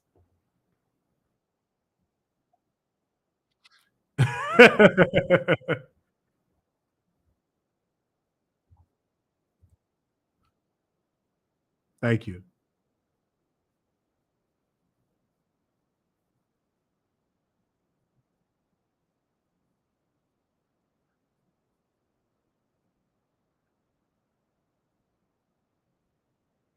Hold on, they said they can't hear you. Hold on one second. They said they can't hear you. Hold on. Oh man. They said they hear you. I'm trying to make sure. Say something now. Go ahead. Can y'all hear now? Go ahead. Talking faces. Oh damn. Y'all see y'all couldn't hear her. Oh, somebody else call in. Let me make sure because I think I clicked something in. All right.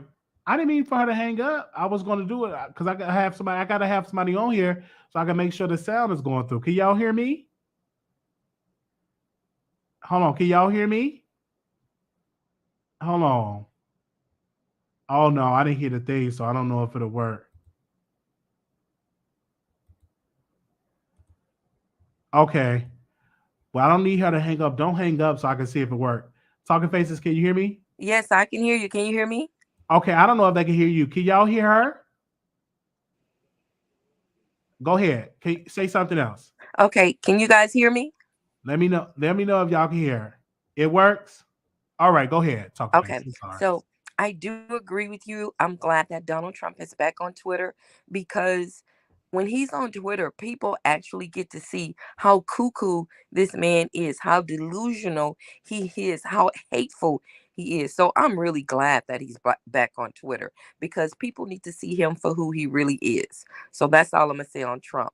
As I for agree. Trey, I agree. I think, and then also too, um, let's not act like we don't want to see him on Twitter because when he was on Twitter, we talked about his tweets. Like a lot of people got into politics and got inspired to go and get into because of Trump. So right. he's a good boogeyman for African Americans because what it does, it make us vote, it make us get involved, it make us get engaged because he's that bully man. And most people believe he's racist. So what it does, it wakes up at the African Americans. Because let's go with Dr. King. What made him so impressive? You had white folks, white racists out there pulling sicking dogs and fire hose, and that it made him accomplish so much because he was that light of nonviolence, and he played on white people emotional feelings, and that provoked the Civil Rights Act, that provoked the Housing Act, that provoked a lot of things. So I think Trump being on Twitter will provoke African Americans to get involved and to get up and not to be asleep, because a lot of times some people in the African American community just sleep and don't be knowing what's going on. But I think when Trump is on there, that would keep them up. I totally agree with you. 100%. I'm glad he's back on. And like you said, the media, they're going to put him all over CNN, MSNBC because he is good for ratings. They actually, I believe, want him to win because he's good for TV, which is sad. It's really good. Like when you look at a Biden speech, I go to sleep. I don't like to look at his State of the Union address. I was only interested because he was canceling student loan debt, but I'm not going to listen to a President Biden speech all the way through.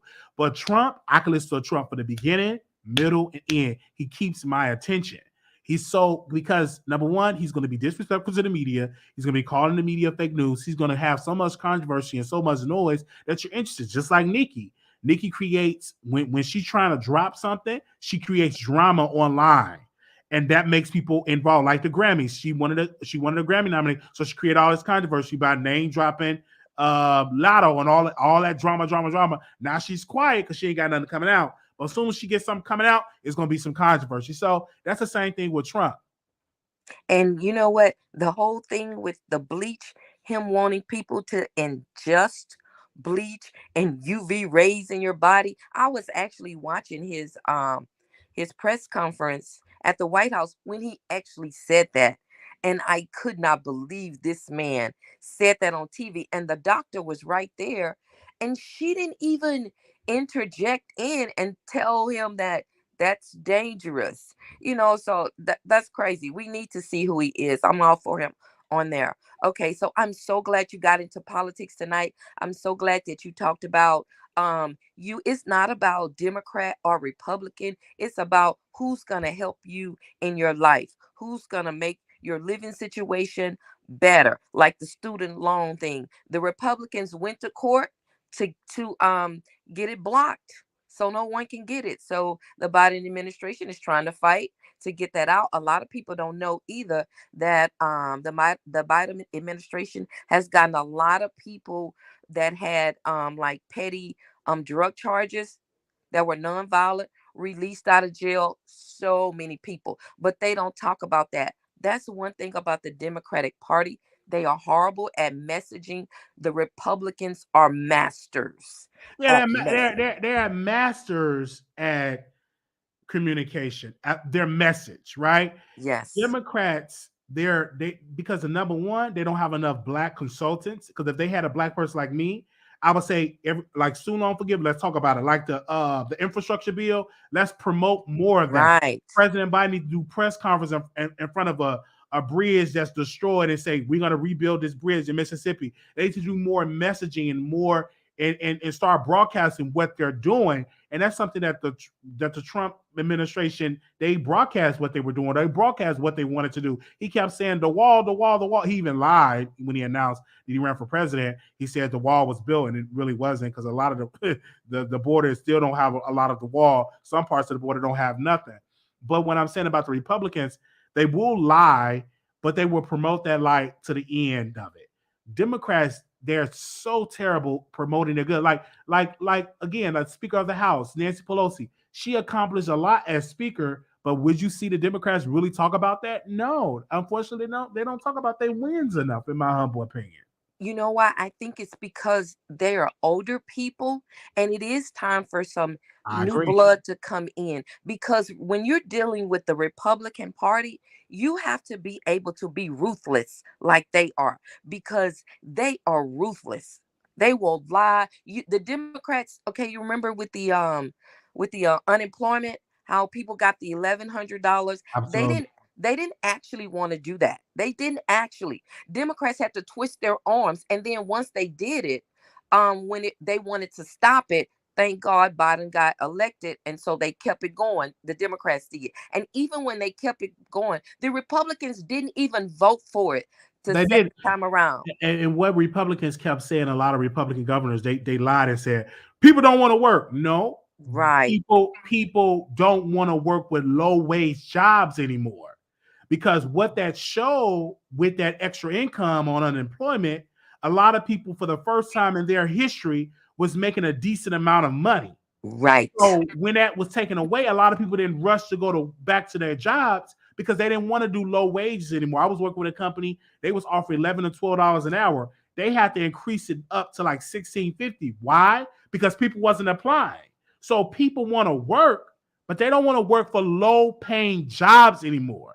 Because once they got that unemployment with that extra money, that unemployment, a lot of people that say, hey, why would I go back to work making $10 an hour when I'm getting an extra $350 every week with unemployment? Right. And you know, the Republicans went out on their campaign saying, we got y'all, we extended your unemployment, when they really didn't. And what Joe Biden was able to do when he extended it, he made these employers have to go up on their wages. So that made so many people finally to get to the point where they're making a decent wage. And people don't understand that. And then they start hollering about this recession. We were closed down for 2 years. What world do we live in where you were closed down, and then when you go back and the economy opens back up, everything is going to stay the same? No, it's going to have to build itself back up. And then also when the Republicans, what gets me about them, they say, oh, recession, inflation. They had a Inflation Reduction Act to help with the inflation. Right. Called down. Did they vote for it? No. But they kept screaming inflation. But still, when voters went out to the polls, inflation, especially for African Americans, that wasn't their number one pick. Right. The number one pick for African Americans, from what I was reading on Roland Martin and watching the show, was like bringing down racism, equality, and all of that. Inflation was like women's rights. Right. With reproductive rights, it was like 4 or 5. So inflation wasn't the number one pick. And that's why Republicans lost, because they lied and people didn't fall for the okie doke. They did not fall for the okie doke. So and one thing that like President Biden and all of them have to have a better choice, as well as Kamala Harris. She's doing really good. But if we get more Democrats in office, that free Kamala Harris as the vice president to travel the country more, because what she said with her colleagues, and she said with her staff, she said, I'm tired of just being in Washington to break ties. I want to talk to the American people. So if Warnock win in Georgia, it would be 51 to 49. Right. You know what I'm saying? So it will give Kamala Harris freedom to like travel the country to talk about the plans of the administration, because Kamala did really well. Pretty much she came out and she supported a lot of Democratic candidates, and most of them that she campaigned for won. So she's a good, effective person, especially when it comes to reproductive rights and all of that. But I feel like Democrats, they have to do a better job in Georgia by putting the boots on the ground and investing in Black media and investing in the Black infrastructure so Reverend Warnock can win. Because you see Herschel Walker. He's the most he's ignorant. He's not intelligent. And unfortunately, the Republicans, out of all the African Americans they could have picked to represent their party, they picked a man that paid for abortions, which goes against the Republican Party. They paid a man that put a gun up to a woman's head that to represent. It's so many black Republicans that could have represented Georgia as a senator candidate, but they picked Herschel Walker because they wanted a black that they could control, a black that's not that intelligent, but a black that could just vote yes for our power and what we need. They don't want a free thinker, a black that's going to say, well, you know what, before I vote on this bill, let me read it first. They want a person, hey man, Herschel Walker, we all agree with this bill. You vote for it, go ahead and do it. And they want a black that they can control. And there was an article written in the Atlantic, I think it was the Atlantic, and the Republican Party said that Herschel Walker was the perfect candidate for them. He's the exact type of black person they said they were looking for. But let me get off of politics because I know people probably tired of hearing that. Ain't no worry about it. We could talk about it to the end speak because ain't nobody else hit the link. So okay. So let me go to the next one. Dababy. Okay. Dababy needs to apologize. What Dababy did was he made a comment about gay people, and Elton John was really offended by that. And Elton is a gatekeeper. And so Dababy is somewhat blackballed. So he's really whiteball because right. Folks, white folks is trying to blackball him. And unfortunately, I didn't get offended by what he said. A lot of LGBT people didn't get offended because they still go into his concerts, they still consumed his music. But if a white person get offended that's happened to be gay or in the community, they're going to try to destroy Dababy. And I don't think he won't be destroyed. Right. He's still got a base that's still up. They're trying to discredit him, saying that he's not a good artist, saying that he ain't selling out his shows. And he's still proving that, hey, people are still coming to my shows. And that's one thing I love about Dababy, that he's utilizing his social media to show that people are still interested in what I'm doing. And that's what I believe that, some white people that were offended, it was mainly that the white gay community was offended at Dababy. It wasn't really the black. Of course. It was really them being offended. It wasn't us. We can care less about what Dababy said because I don't give Dababy that power. I don't care what he said. He ain't going to destroy my life. Right, exactly. I mean, this is a free country we live in. Absolutely. And you know what? People are condemning him and talking negative about him because he's going out there giving away tickets. But I think that's okay. I think all artists give away tickets. They have a comedy show here in Texas that's going to be out here in Texas with B. Simone, with a lot of the comedians, and they gave free tickets to K104. So if they has-beens, if their show's not selling, so every major artists that have shows or artists, period, they give a certain amount of tickets to the artists themselves to give away, and also to the radio show. So let's not act like what he's doing is so uncommon. Right. When I had a friend that knew Fantasia then manager, and he gave me the then manager number. He said, text him for some cop tickets, meaning free tickets. So I texted him to give me 2 free tickets. The man responded. At will call, I had 2 free tickets under my name, and it was in the second row.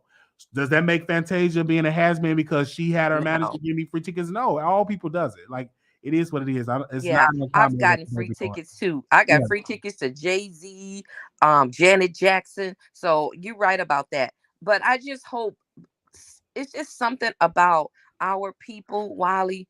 It seems like we're so quick to want to cancel our own. But if you notice, white people don't cancel their own. Look at Kanye and Kyrie. Now, this whole anti-Semitic thing they're talking about, but look at some of the things that Donald Trump have said, Tucker Carlson, who else? Marjorie Taylor Greene, which are anti-Semitic things. But I don't hear the Jewish community trying to cancel them. The only people they want to cancel is a black person. Every time a black person. I think the Jewish community are the biggest bullies that there are.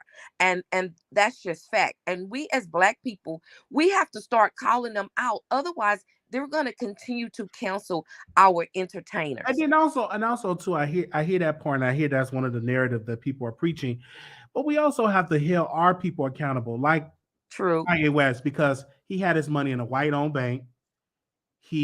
How much money have he invested in black infrastructure, black businesses, black carpenters, black stuff? So for me, like he went with Adidas, but why did you go with a black owned sneaker company and Right. make them pop it? So we can't always talk about what white people are not doing or what the Jewish people are not doing. What if our artists are doing with the money to help black people? Because Kanye West didn't even have to go to Adidas. He could Right. have done Yeezys with a black owned shoe company. We do have black designers that they have a shoe company. You could have went there to make them hot. And so that's what I'm not understanding with Kanye West and all these artists. When they scream and when they're getting canceled, they want African Americans to embrace them, to support them. But what are you doing to support the African American community? Because if Right. you're saying that Jewish people is so wrong and they're so this, they're so that, what are you doing with your money, with your black dollars, that green money? What are you doing to help the black infrastructure? Because I guarantee you, if Kanye would have invested in a black sneaker company, that would have helped the black community further than him working with Adidas. Because what Adidas did, and obviously he ain't that smart because they got the designs, they control the designs. I don't know why he would agree to allow them to own his designs. I don't know, unless he didn't design it and he just put his name on it. That's one thing. That means you're not that creative. Because I don't understand how in the world can they control the Yeezy design. What they're telling me is, bro, you didn't even design the shoes.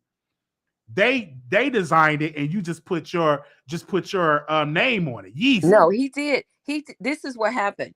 And when I say support our own, not because I don't agree with Kanye, and I don't really support like Kanye the person or Kyrie the person. I support the principle of them canceling our people, because they've done other people like that didn't say things like Kyrie and Kanye. I understand that, but I want to give it quick. Black people didn't cancel these people. Like Minister Farrakhan have been labeled anti-Semite for decades, since the 80s.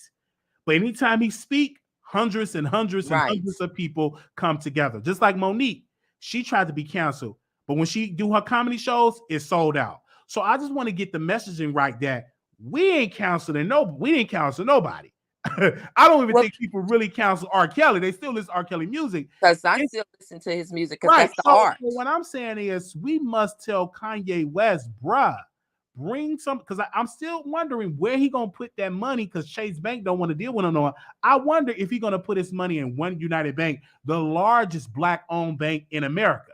So we must tell Kanye, you can't be preaching and talking about the system, but in reality, when it's time for you to invest in black folks, into the ecosystem, you don't do it. You give it to the white people. So what is it? Is they wrong and you still gonna support them? Then you're part of the problem as well, is what I'm saying. Because if you're not, then bring some of that money to a black-owned bank. Come on the Wiley Show. Invest in the Wiley Show. Invest in that ecosystem. Do an interview on that and invest in our company. So that's what I'm looking at, because I'm like, wow. And then I'm not understanding, unless he's broke, unless he didn't have it like that, because he was supposed to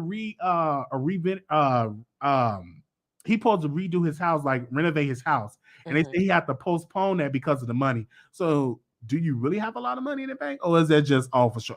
It just making me like, what's really going on with Kanye West? Well, the thing that with Kanye keeps saying that he wants ownership. The problem with Kanye is he says he wants ownership, yet he had ownership because he owned his Yeezy brand. He owned his clothing brand. But what he did was he did a partnership with the Adidas and a Balenciaga, where what he did was he basically sold them a piece of the designs for his shoe. And the reason that he did that, because he wanted ownership in Adidas and he wanted some ownership in Balenciaga. So he thought that these people were going to give him some ownership. And then when they told him that they weren't going to do that, that's when he got upset. But he never should have sold any part of his own brand. That just makes no sense. It really doesn't. And he's talking about he's such a genius. That's a very, very stupid idea. Really, it's really dumb for him to do that, because now they're going to take the shoe design and just name it something else. And black folks not going to boycott Adidas. They're still going to buy those shoes, thinking in their mind that we're still supporting Kanye West. thinking You they know what I'm still saying? Yeezys, right? And they're supporting it's all going to Adidas. And that's just a part of Kanye for not thinking. He didn't use he said Right. he a genius, but that move was definitely wasn't a genius move. No, it was not. It was a very dumb move. He could have did what the guy did, one of the LeVar Ball. He called the Big Baller brand. He created his own shoe design. Right. Kanye West could have did that. He didn't need to go to Adidas. He did that because he didn't want to put in that extra work. He wanted that white validation. Yes. And now the same white folks that you wanted to validate you is the same people that are counseling you. So that's his fault. Exactly. That's not on us. That's on him. Right. I mean, he thinks he's so smart, but he's so unintelligent. It just behooves me. I don't understand this man. Okay, the next thing, your girl Sweetie. Let me get on Sweetie. Okay, now I do agree with you. I think that Sweetie's album is cute. I like it. Now, by no means is she a Cardi B or Nicki Minaj, but I know you trolling. Okay, but Sweetie, I thought it was really cute.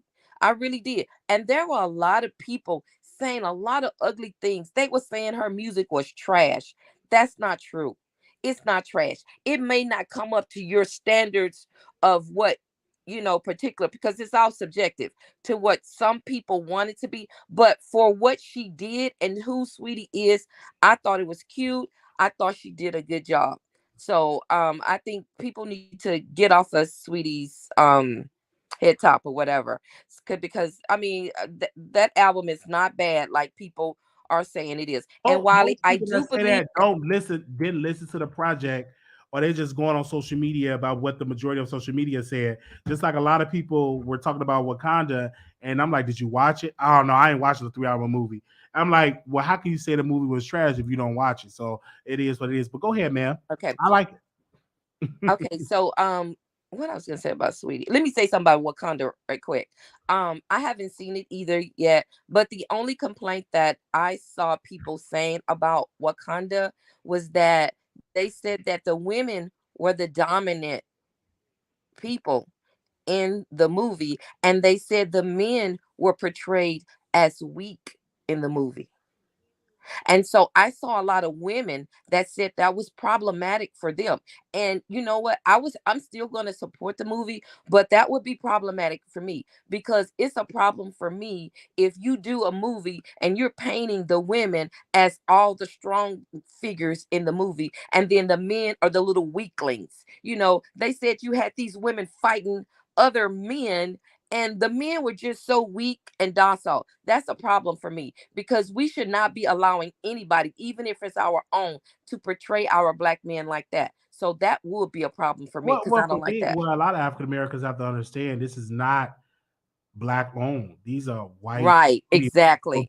So if you want to see a movie where black people are dominating, black men are, you have to, invest in that in those products. I'm not shocked at all. I saw the movie. I enjoyed it.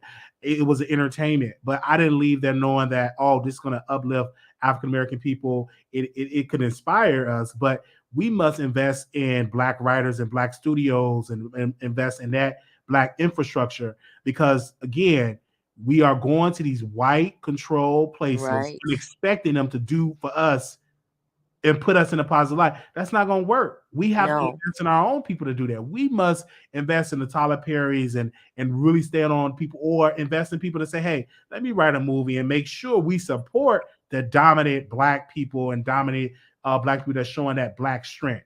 That's what I'm saying. Because when I watch, it was another movie, and y'all, it was the women. Y'all probably wouldn't like that either. The Woman King. Woman King, yes. And it was mostly the women fighters, but that's history, because it was a lot of women that were fighting during that time. That's based off something that's true. That's a historical fact. But I think Wakanda Forever, unfortunately, is not us. We don't control it. Those are white company. Marvel is, last time I checked, is not black owned. It is right. So we have to invest in our own institution, and then people need to come together and say, hey, let me make my own studio. Let me get my own production company, and let me make sure I fund ideas that show black people as being the protector and showing black women to being a protective and all of the being, that's what we must do. But we can't keep coming to white people and expecting them to Right. show us To in put the us in a positive light. yes, yeah. Like Shonda Rhimes, you know who Shonda Rhimes is, right? Oh yeah, that Okay. she got yeah. I emailed Shonda Rhimes and I told her that I have a problem, with her. And the problem that I have with Shonda Rhimes, I told her almost every show of yours that I have watched, you put either the black woman with a white man or a black man with a white woman. You do not highlight and show black love, like there are no black people with each other. That's one problem that I have with Shonda Rhimes, and I did email her to let her know, like, whatever happened to black love, because it's almost like you're painting it like it doesn't exist. Have you noticed that about her? I'm gonna say this. You said something, so Shonda Rhimes, but who's her employer? Is it black people or white? Who's She's her the employer? writer. I She's understand writer that, and but producer. she don't have the final say so. It's the people that own the studios, that own the network. They have the final say so or the script. They have But the final listen, say so. listen, Because you're Wiley. the writer, you don't have the control of everything. If the people in power say change the script, make it with a white person, with a black person, you got to do what your bosses tell you to do. She don't control the company. She just an employee, even though she's the writer, but she don't have the final say so, is what I'm saying. Okay, People so that are I'll white give in you that company, they have the final say so. I'll give you that on mainstream TV. But Shonda Rhimes got a major deal with Netflix, and they just gave her a lot of money and told her to produce some shows. And Right. so what But she they have the did, final say so, whatever she produced, though. no, they gave she had creative, what is it? Creative, what was it? She had the I know they said they say that, but I don't highly. You still as Shonda Rhimes, she's not gonna, in her predicament of working these white places, going to continue to rock the boat to be blackballed. When you get in those writers' room, what Netflix want or what ABC want, that. So Yeah, but Wiley, you're not somebody has to be black love somewhere. Every relationship she does with black people, it cannot be interracial. You just somewhere you have to have a black man with a black woman. I mean, you need to put that somewhere in your shows. Every show absolutely, I watch is this woman. but it was a movie that with Queen Latifah, and it was a movie with Queen Latifah, and I forgot the writer. Just Right is the name of the movie, and it was about black love. It had Queen Latifah, and it is a rapper. I can't think of his name. Hold on one second. And Common. It was about black love. It was a comedy made back in 2010. The movie didn't do well. Oh, I remember that movie. So you know, Hollywood works. If it's successful, do more of that. If it's not successful, don't do that again when it comes to black stuff. White people, because they control most of these institutions, they can make a mistake and they don't sell that well, but then they can have another chance. Black shows, black writers, black producers, they don't get that a chance. If it flopped, like if Tyler Perry kept flopping, he would have been dropped from the deals that he had from the distributors. But because he proved the wrong and black people kept supporting, he kept getting deals. But if he started to flop and stuff started to flop, he would lose those deals. So what I'm saying to Shonda, they keep saying, "Oh, she's so powerful," but she's not as powerful than Netflix. She still got a boss, is what I'm saying. Being so powerful and very powerful is creating your own Netflix, black owned, creating your own network, black owned, and then that's what she ain't that powerful when you still got a boss, because they got the final say so. She's an amazing writer, but she's still getting her check signed by a white boss. I get that, but still, she can have an interracial relationship. But at some point in her projects, she still needs to show black love as well. And as the network, remember, Oprah had owned, and then what did Oprah do? That was black owned, and what did she do? She sold what, 70% of it, She or showed 50%. majority. Yeah, she showed the majority of her Yes. back to Discovery. Yes, she did. Yes. When, See? when she had her show, she catered towards white people. She had Rosie O'Donnell. She Mm-hmm. had another See? white person on there. She had Gayle King doing a show in the morning. People didn't watch it, but somebody must have told Oprah, "You gotta get black folks to watch your network. Black people build networks." And she got on the phone with Tyler Perry, and what did Tyler Perry do? He created the haves and the have-nots. Right. He created all these black shows to the point OWN started getting more viewership than BET. So what did BET do? They and that own MTV and all of those networks, they gave Tyler Perry a good deal to give it because they saw how successful he was on OWN. And what did Oprah do? I guess she's like, listen, I'm done with the network. I made my money back. I'm going to make some more, and I'm done with it because it made Oprah look bad when she had her network out. People wasn't watching it. It embarrassed Oprah Winfrey because after her show, she had OWN, and people thought, even herself, that she was going to get millions and millions of people because she's Oprah. It didn't happen like that. They trash Oprah in the media, and I guess Oprah was like, okay, now we financially good. Now we're financially we got the money now. I'm gonna just sell it, and I'm done with television. I'm done with owning it. You can still use my name. I get a percentage of that, but I don't want to be an owner of a network because she saw how they turned on her and trashed her. So I guess she said, hey, I'm going to sell this back, and it is what it is. And BET was black owned at one point, but it's not black owned anymore. But let me tell you something that I learned from Byron Allen. Do you know who Byron Allen is? Wiley. Hello. Okay. You said Byron Allen. Yes, I know who Byron Allen is. Yes, absolutely. Okay. Now I watched Byron Allen. You remember when he had that case and it went up to the Supreme Court, and then they ruled that he could sue the media company? This is what Byron said. And I always remembered this. He said one thing about when you're trying to own a black media company. He said these conglomerates that own these other streaming shows and platforms, he said what they do is, like when you got BET, and he used BET as an example. Okay, say we're black people, we want to subscribe to BET. This is what they would do to black people. They would say, okay, you can get BET, but to get BET, you have to purchase this package, the most expensive package that comes with all of these other channels in it.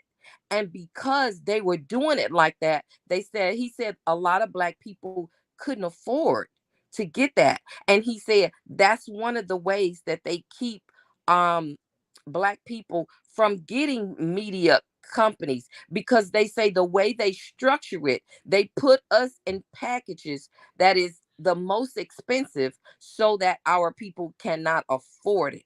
Absolutely. And I agree on that. And I stood by Byron Allen when he sued, and he's fighting and all of that, because you have to fight, because anything to get any black ownership and black people to get into any industry that's dominated by white people, you have to fight to get in that industry, right, and keep fighting. You have to be on the battlefield. You have to educate your people. Just like you said that, Byron Allen have to continue to educate. So I'm glad he brought the degree on. I'm glad that he hired April Ryan. I'm glad that he's getting to the media part, but educate us, because a lot of black people don't know the system. A lot of African American people don't know the system. A lot of African American people don't know when you subscribe to cable, you get a cable package, a lot of your money is going to Fox News. Even if you don't watch it, right, you still get a subscriber fee. That's a part of the cable. That's a part of that. That's a part of that system. So we must be educated about what's going on. And our African Americans need to understand that a lot of these networks, even Revoke, they had to battle, and they had to battle to get some support, because a lot of these networks, unfortunately, is an outdated system. It's the white, pretty much these older white dudes, and they don't want black people to get in that system, because if they accomplish to become successful, you're talking about getting to becoming a billionaire. You're talking about getting, you know what I'm saying, getting the billionaire status. This is a lot of folks that watch television.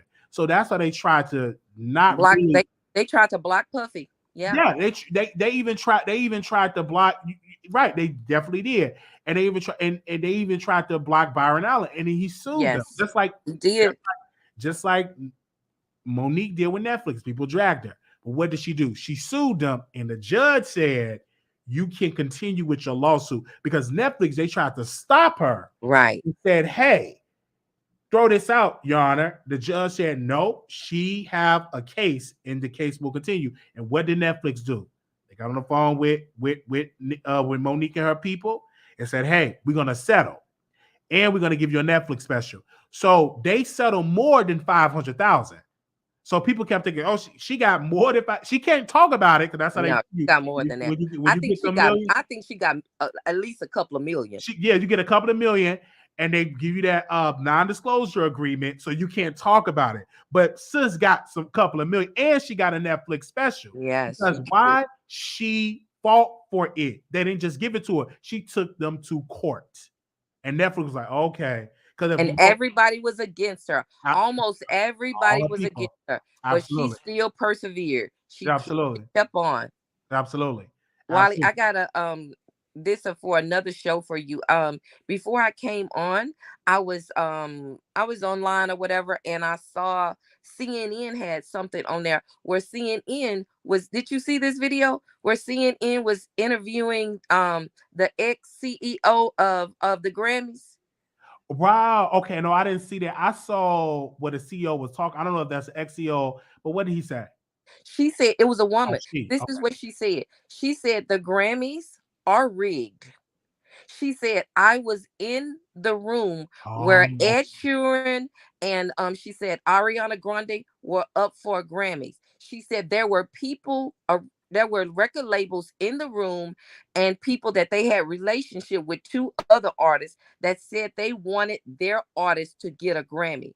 And she said, while I was in the room, she said, I witnessed them put these two people that the record labels wanted to get the Grammy. And she said, when you put two people in, you have to take two people out. She said they did that in the room while I was in there. And she said, they offered me millions of dollars to keep quiet and not say anything. She said, so to the lady that was on CNN asking her, she said, so your question about is the Grammys rigged? She said, most definitely it's rigged. She said, it's all about who you know and record labels and how they get in there and they make deals. Absolutely. So you need to get that video. And I'm not shocked. This is no information. I'm not really surprised, but African Americans have to realize and say, let's boycott and let's educate our people about what we say, education first.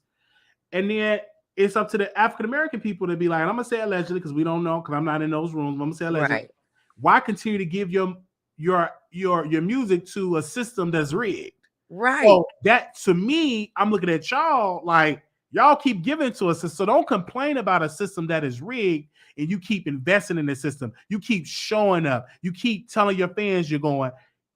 Boycott. Don't attend.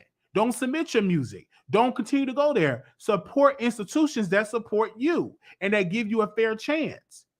But as long as you keep submitting your music over and over and over and over and over and over and over again, I question you. Like, why you keep giving to a system that don't want you? But the thing is, though, Wiley, in order for us to boycott, I mean, we would need the artists, the Black artists, to boycott. And they're never going to do that because these people that run that institution are so powerful that they will do these other artists just like they did Nicki Minaj. And you know what? It goes far beyond. I get that, but if you listen at what Dr. King did, what Reverend Jesse Jackson, what all these civil rights people did, eventually you have to take a stand. I agree. If you don't take a stand, if you go back to the Montgomery bus boycott, and white people were so powerful, oh my God, don't do it. Black people got tired. And they worked together and changed the entire system in Montgomery. They literally hired black bus drivers. You literally can sit whatever you can sit. So until Black people, Black artists especially, wake up, then it's not going to change. Until they take a stand and stick together, then it's not going to change. You're going to keep getting the same thing. Because why would they change their system if they know y'all still going to submit your music? Y'all still going to do this. So why should we change? Right. And all we have to do, create your own system. And all we have to do is give a couple of you guys a Grammy to make you happy. Absolutely. And so to the Nickies and to the Diana Ross, she was just nominated for the first time within 40 years, and Diana Ross never won a Grammy. That's the crazy. Diana Ross. So Snoop Dogg, a talented rapper, never won a Grammy. And so if you keep submitting your music and keep doing that, then you're going to keep getting the same results. And so hopefully, but I'm glad that we had this conversation because it's a conversation that needs to be had. Right. But we need to start sticking together. And look at in the NFL. The NFL, the NBA, those black guys make up 70%. Absolutely. 70%. They don't stand together. They could get everything they wanted if they just stood together. But you know what the problem is? They can't miss one check because they buying all these cars and buying all these houses and all this jewelry. I feel you on that. Hold on 1 second, Talking Face. We have you on. I'm going to add another person on. Kelly. Is this Kelly from Destiny's Child? I wish it was. Go ahead, Kelly. Hey, how you doing today? Tonight, doing wonderful today. That's great. Wiley, I love your show. You get me through my third shift. Okay. I just wanted to tell you shout out to the third shift. Okay. I got a couple of things that I wanted to kind of touch bases on. And one reason why I love your show so much, Wiley, because you is a bisexual man. You have a lot of my core values that I raised up with. I want you to know that too. For it's like how a woman should be, how a woman should conduct herself. My mom and daddy, they raised me the same way. You know what I'm saying? And I've been married 21 years. And I honor, respect, and obey my husband. I believe in it. Second of all, I would like to touch on T.S. Madison. I used to watch T.S. Madison a couple of years ago. And why black women turn on her? Because T.S. Madison, one minute, act like she for black women. Next minute, she's calling us all kind of B's and H's. You know, and she loves to throw up. She for transgender rights, but what are you doing for the community? You're not doing nothing for the community. I never see her on front line when somebody passed away. I never hear her going to any kind of organization for trans rights. I don't ever see her on front line.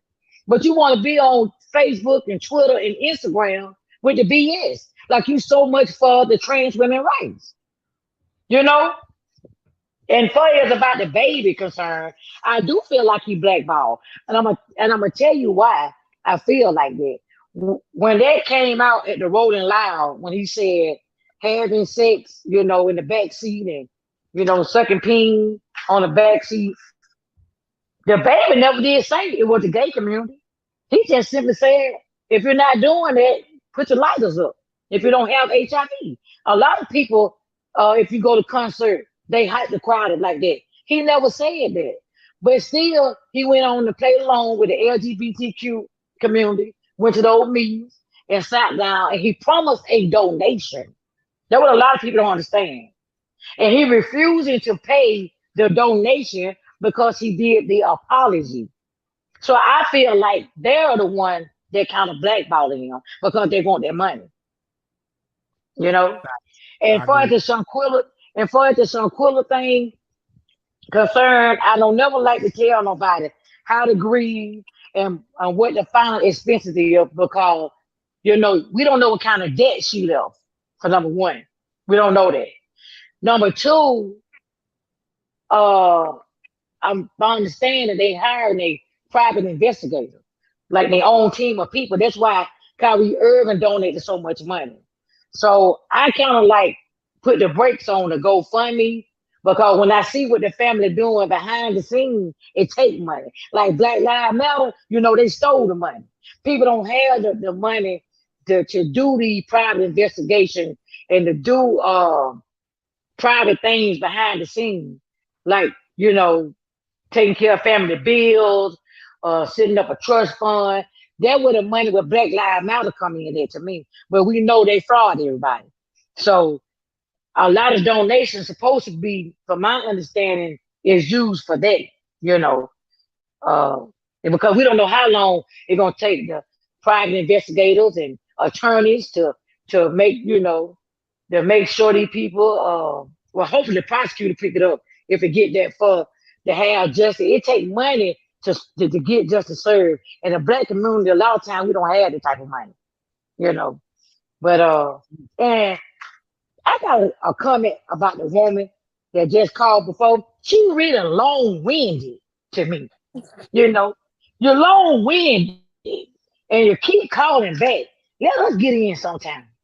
But Well, that's all I had Wiley, to say. ma'am, Yeah, ma'am, can you hear yeah, me? yeah. I'm Okay. talking about Well, you. you know what? I was gonna get off, but Wiley told me there was no one in the queue, and he told me don't worry about getting off. Now, Right. I ain't talking about tonight. I ain't talking about tonight. I'm talking about the other night. I be on my break. I want to get in sometime. Then you gonna call back Okay. again. Okay. Well, So well, let's you know. can call back That, too. You well, can well, call no, I back can't. too. No, I can't because I'm earning $1. I don't have time to be like you, long-winded on the phone all night. I got to make a living. But anyway, Okay. Wiley, that's what I wanted to say. And Wiley, you have a good night, and you look great. Wiley, your skin is so pretty. What are you doing? Because I don't just want to talk to her. just just water. Yeah, thanks, Oh, Wally. you look great, Wiley. And thank you, Thank Wiley, you. for taking my call, as Thank always. thank you so very much. Bye-bye. Bye bye. I think a lot of people need to understand Talking Faces talk on the show. We don't have other callers. If we had a full queue, then of course we let Talking Face be limited, but we don't. I'm glad that she called in. I'm not gonna tell her to stop calling. You Talking Face, you can call in 1 billion times because I opened the link up for people to call in. There's no limit to how many says. As long as the show is running, you can call in, we can have a conversation. A lot of people were saying next caller, but they don't call in. You know what I'm Right. saying? That doesn't make any sense. Like I can understand if you were talking and then I wasn't bringing other callers on, but that's not the case. Don't nobody else hit the link. So if you just hit the link, we're gonna prolong. We're just gonna have a whole 1 hour conversation. And then the people that say next caller, I look at them like that don't make sense. You say next caller, but you won't call in. So just Right. sit back, hear what Talking Faces here, Talking Faces and Wiley talk, and have that conversation. And if you, it is what it is, and it's so simple. You just hit a link, you come on, and you talk. And I'm glad that Talking Faces came on and talk and everything. I know you good in my eyes. And if anybody that wants me off the phone, start calling in, and then he'll get me off. Right, right. Because Start we had calling we, we in. we had a great conversation because we talked about Black empowerment. We did. We talked about Dababy. We talked about politics. We talked about a plethora of things, and we kept over 460 some people watch. So thank you. Absolutely. And Wiley, I want to say something about T.S. Madison. Okay. The lady that was on, I do agree with her a little bit because I'm not going to say that TS does not fight for trans because I think that she does advocate for them. I really do. I think she advocates for gay people period. My only problem, because I am an avid watcher of TS Madison as well. The only thing that I have with TS was when she made this comment. She said it wasn't a trans. She said it was one of your own. And I think that was a little bit better way she could have said that because I have noticed that sometimes trans people they are so critical of non-trans women, and they're always talking about us and saying we don't like them, and that's simply not true. So I mean, I just don't understand where they get that from when they say that we don't like them. Why would we not like you? It doesn't make sense to me to say. And then a lot of trans people, it seemed like they blame um heterosexual women uh, for a lot of things that happen to them when it's not our fault. Because I heard a trans person say before that the reason that black men treat them the way they do is because of us, and I totally disagree with that. Mm. Why would that have something to do with us? Why would black men treating you a certain way have anything to do with black women? It makes no sense. because I look at as the highest form of flattery because you guys are trying to look like us. So, I mean, that's a compliment to us. Why would we be mad at you? Mhm. A lot of black women support T.S. Madison. A lot of, and that's so true. A lot of black women support T.S. Madison, but it's a sector of black women that don't like T.S. But T.S. Madison is very well liked by African American women. When she do her shows, most of it, 90% of it is African American black women. African Right. women. So, but I think it's a sector of black women. It's a minority, but they're loud. They're in the comments. And I think what Mm. T.S. Madison have to do is stop responding to her critics. She's supposed to be this actress. She's supposed to be on Bros. She's supposed to be this celebrity, but still she has that mentality of a stripper or prostitute. And I want to respond to the lowest of the low. Right. We have to stop responding to that. The more she responds, the more they echo, the more stronger that minority will become.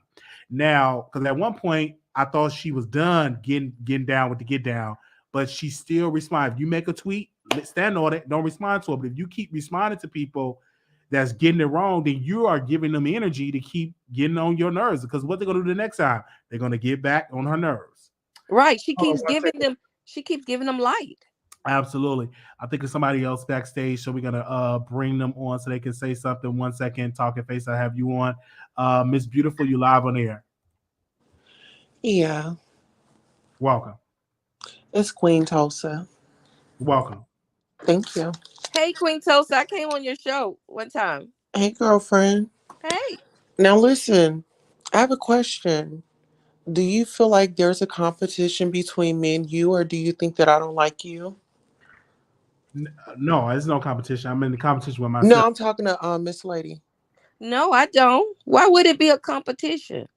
Right. Well, see, this is the thing. You Hold on. have You some. backing me? Hold on. Oh, Wait a you minute. have some women. You have some women that don't have a problem with trans women, but then you have some women that do.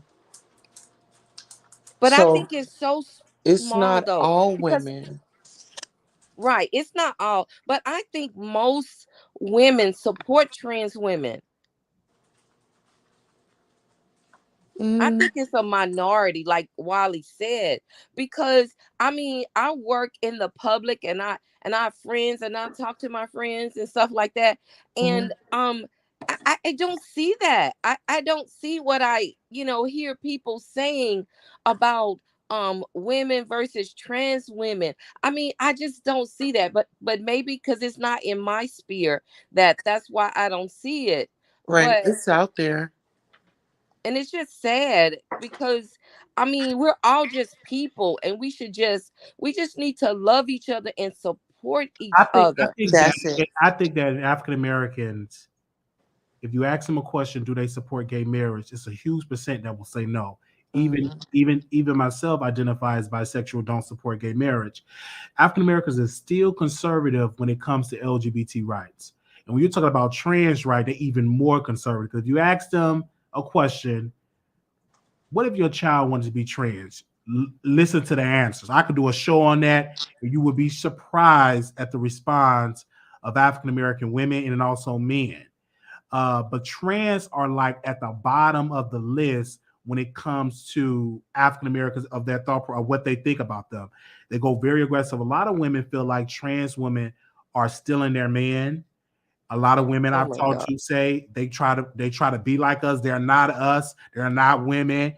Just because you put on a wig don't make you a woman. You have that sector, and a lot of women feel like that trans women are trying to replace them because that's just what's being told out here in the streets. And Yeah, they and say that's that, not true. and it's not true. But a It's lot not. of women they have that especially black women, that's what they believe in. And if they open up the lines, that's what they would say. And And so then yeah, and go then Wiley, look at this situation. And then you have these dudes out here that deal with trans women and they're like, "Oh, I didn't know. Oh, I didn't know." Well, in some cases, that woman or that man can always point a trans out when they are with their mate or something like that, but let them get caught up alone by themselves. Oh, I didn't know. but you have an eye for it. So which one is it? And I feel like these men be playing with the women, playing with their heads. Absolutely. And then they lie and talk about, I don't know. Most men know a trans woman. That's why they're talking to them in the first place. And soon, I remember it was an episode in that movie, in that show. I forgot the name of it. Pose. And remember one of the characters, she had got her peen removed, and the Hmm. white guy didn't want to deal with her anymore because he was like, "You got the same thing that Yes, I remember that. I got at home." And so a lot of men deal with trans women because of that extra equipment, because they got. Well, no, it's because we are beautiful human beings as well. We're just unique in our own How ways. unique, but a lot of brothers deal with trans women because they got the P as well, and to them they were like, well, I'm not gay because she's a woman, but she got that equipment that I like, and they indulge in it because if you try to remove that piece and try to be with that, you'll lose a lot of clients because they're there for that piece of candy because they feel like if you don't have that piece of candy, I would just come out better just dealing with a biological woman. But most men deal with trans women because they have that piece of equipment. Because if they didn't have the other piece of equipment, they would just keep dealing with women just with the yoni, right? So that's why they deal with a lot of, not all, but that's the case of, because I talked to a lot of brothers and I asked them, why do y'all deal with trans women? Because they look like women on the outside, but they got But that. all trans women don't All, have and I'm that. not speaking for all. I'm No, I'm speaking just for saying like I'm speaking some. for I'm speaking for a sector of it because not all. I can't speak for No, all. I wanted I'm to speaking give for a you sector. I wanted to jump in there because you have some women that go the trans women that go through SRS and they're in relationships, and then you have some people that haven't gotten SRS or don't care to get the SRS. Right. I Right. was just trying to throw that out there. And I agree with you on there. And I'm just speaking about a sector of men because men talk, and I always ask. And not all trans women are out here selling their Not bodies. all, and that's another thing. Not all trans women are, and that comes with. That's why trans women. I'm glad Queen Toast is here. That's why you have to use your platform to educate people on trans rights. That's why T.S. Madison must continue to use her platform to educate us on trans. Because number one, I'm a black man, so I'm not trans. But I say to my trans sisters, don't wait until the controversy comes to speak out. Y'all should have the infrastructure and the ability to continue to broadcast trans issues in that fight on your individual platforms on social media, etc. So when the controversy comes, you can just tap in and just go on and continue to doing what you're doing. Don't wait until the controversy happen, and then that's when everybody want to speak out because we need more trans women in media. We need more Absolutely. trans women in Hollywood. We need more of those, more trans directors, more trans writers, because Mhm. nobody can tell y'all story than trans. Right. Nobody Right. can, like, Well, nobody. I'll actually be speaking at the Trans Day of Remembrance actually tomorrow in my hometown. Oh This will wow. be my second speaking engagement. I had an engagement this morning. So I do things, I have my channel and stuff, but I do things in my community. So I'm hands on. Yes. Well, So you have Deborah in the chat. She says something that I think that echoes a lot of African Americans that feel this way. Stop forcing it down people's throat. You're a trans woman, Queen Tosa. What's your response when people say stop forcing it down people's throats? What's your response to that? You need to go to Zeus and tell them to stop forcing what our sisters are doing to each other. So if you're gonna complain about the whole our whole system. Okay. Don't just be selective on certain things. All right. Talking faces, you are a woman. You all been a woman your entire life. mhm. Do you feel that the trans community forced their ideas down people's throats? I don't think that they force their ideas down other people's throat when they speak. I think what they're just basically doing is trying to be seen, and they want to be treated fairly, and they want to make people aware as to how they want to be addressed. Hmm. And so that's how I see it. Now I do feel like this. I kind of, and I want the lady in the comment to tell me, is this what she's actually saying? Because I've had conversations with people as well, and there are some people that have a problem with identifying a trans person the way that person wants to be identified, and they feel like that they're being forced to identify you the way that you want to be identified, which is crazy. Because I mean, I look at it like this, just like you say, okay, there's trans sex workers. Well, there are women that are sex workers as well. I mean, so Mhm. it goes like both ways. And if you have a problem with addressing a person by a particular pronoun, then I would say to those people, then ask the individual their name and just use their name. I think some of the things that people get caught up in are so kind of like petty and just small. And so rather than focusing on that, just focus on respecting the person, Mhm. Yeah. acknowledging a person. And I think also a lot of people will never, and this is what I have to learn as being part of the LGBT community, they would never open you with open arms. That just will never happen for certain people. Just like it was a comment that said, "I'm not going to call a man that transitions to a woman a woman." To that person, you probably would never change the idea. That just goes with racism. Certain people Right. just be racism just to be racist. Exactly. Be racist. You ain't gonna be able to change that. You And know, I just look over people like that because I don't even, when they start being like that, I'm like, okay, it's not me.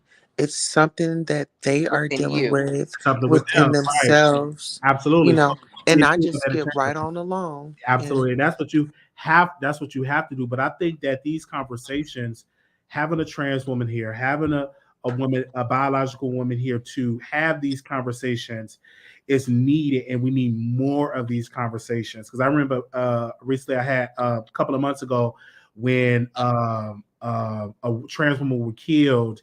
And I brought a trans person on the show that worked with About and Prosperity. I said we need to talk, but I just don't want to talk to a trans woman when it's just deaf. I yeah, want to talk to a period because Right.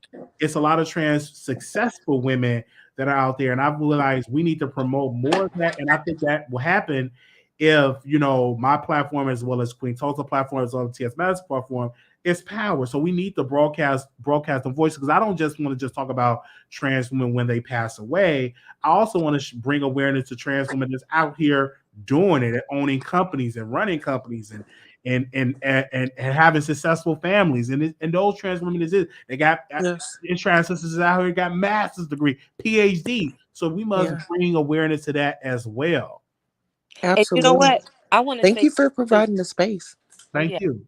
I want to say this too. When people that maybe think like trans people and other people are forcing something down your throat, for those people, I just want you to think about it like this.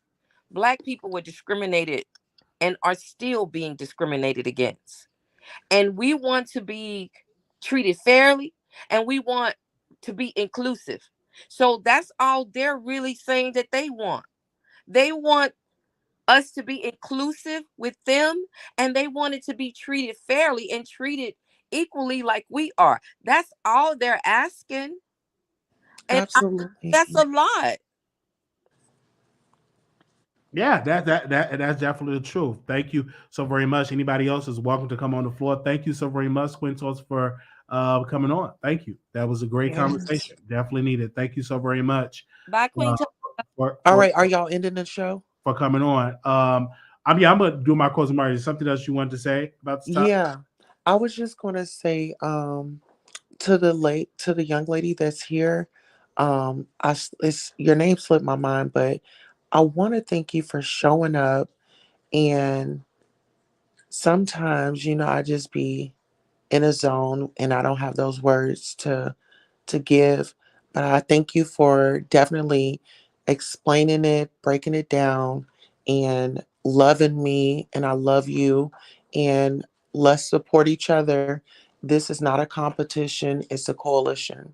And Right. so we're going to have more conversations about this.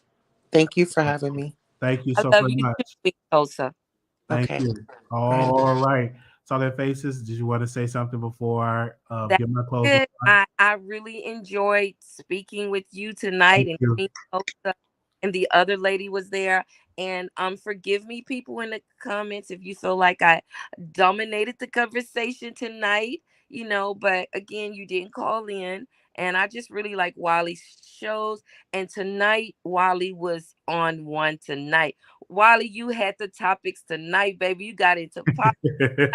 I was just loving it tonight. Yes. And one last thing I'm gonna say, Wiley, I do believe that Sweetie would be a submissive woman. Okay. I do. I see that in Sweetie. Anyway, you have a good night, Wiley, and thank you so much. Thank you so very much. All right. That was really great getting people to call in and to hit the link. And I want to tell y'all, when people say next caller, you have to hit the link. This is the direction of the show, StreamYard, and also this site we pay for, because it doesn't make any sense, because rarely we get a lot of callers on Blog Talk Radio like that. Sometimes we get 5, sometimes we get 10. And we pay almost $50 a month for Blog Talk Radio. And in our account, we pay, I think, StreamYard $25 a month. So it just doesn't make any sense paying Blog Talk almost $50 a month for like 4 to 5 callers when I can just have you on StreamYard and just pay $25 a month. You know what I'm saying? So with StreamYard, you don't have to show yourself on cameras, because when you hit the link, I'm gonna keep saying it, we put a picture up of my logo, and you come on, you don't see yourself. So you can always do that, because I know some people don't want to have their face shown on camera. But if you do want to have your face shown on camera, get your ring light or come on camera and have that conversation. But I will tell you, my show is not based on a call-in show. My show is based on the Wiley Show. My opinion. You hear for what Wiley have to say. It's a plus. It's icing on the cake, or extra icing, is when we get callers to call in. But I appreciate Talking Faces. I appreciate Queen Tulsa. I appreciate the other sister that called in that hit the link, because that's great for the show. I'm not going to stop having Talking Faces come on, because not only is she intelligent, she keeps the conversation flowing. She keeps it going. She have an opinion, and that's what the show is about. So if you are tired of having one person give their opinion, then you be that next person. And then you, sis, be that next person. And then you be the next person to call in and have dialogue and conversation. This show lasted 2 hours and 22 minutes. And it was great that, we had people to call in, because it extended the show to 2 hours and 22 minutes. And we did not have anybody to call in, the show would have been like an hour, right? So for the people that love lengthy shows, y'all have to help me out by offering your opinion. Most of y'all go to Storm, y'all hit the link, no complaints, because they never do Blog Talk. Y'all go to Conscious, y'all hit the link. Y'all come over there because he don't have a phone line. So y'all hit the link over there. So don't come over here and get bougie talking about Blog Talk when you hit the link over there. So if you hit the link over there, it's the same StreamYard over here. So, okay? I was just being real. Does that make sense? I know it make a whole lot of sense. But if I feel like if you hit the link on Storm, why you can't hit the link on the Wiley Show? I'm just make that make sense. Make that make sense. That's the make that make sense. All right. Okay. All right. Let's get started. You be over there. Yeah, Stormy, this happened over here. You over there just driving your mouth. Then you get over here and you get bougie. That don't make no sense. Okay. And Stream, thank you, Deborah. Stream, y'all got a better audio quality anyway, right? So don't go over there with the good audio quality and then you want to go to another. Oh, no, that's you. And nobody's going to beg you, because I could put on the show by myself. But I thank you to the new people in this is what direction we're going. We're doing StreamYard, okay? And y'all gonna get unspoiled. I spoiled y'all. Y'all gonna get unspoiled, because eventually a flood of people will start hitting once y'all get comfortable, okay? All right. So that's going to happen. So thank you all so very much for Talking Faces. And Talking Faces, every time I go live, you hit that link, you call in. So because we had a great conversation. It ain't like Talking Faces didn't have nothing to say. She had great things to say, and I honor that. And And I'm glad that she was able to give her thoughts about the subject that we talked about. Even the subject that we talked about with Queen Tulsa, she called in at the tail end of the show. We was able to have dialogue and talk. And I think that if Queen Tulsa is she out there listening, you have to continue to use your platform and to show people what trans people are doing. And one good idea I think that Queen Tulsa should do for a show is broadcast and interview trans educators, trans people in business, trans people in tech. Broadcast the positive stories of trans people, because you are trans woman, so you pick up that baton and you fight for your community. Don't wait until the Wiley Show fight for your community. You fight for your community, right? Thank you so very much for that 1999. Thank you so very much for that. You fight for your community. You broadcast the women that are out here doing the work. Broadcast that. So that's a good niche. I believe that will be for a platform, because it ain't too many platforms that are broadcasting the goodness of trans women, that are broadcasting what the positive things that trans women are doing, right? Just like me, I'm a black man. I'm black. So most of what I'm talking about is in the lens of black man experience. I'm not a woman. So I can't give you the experience of what women go through better than a woman.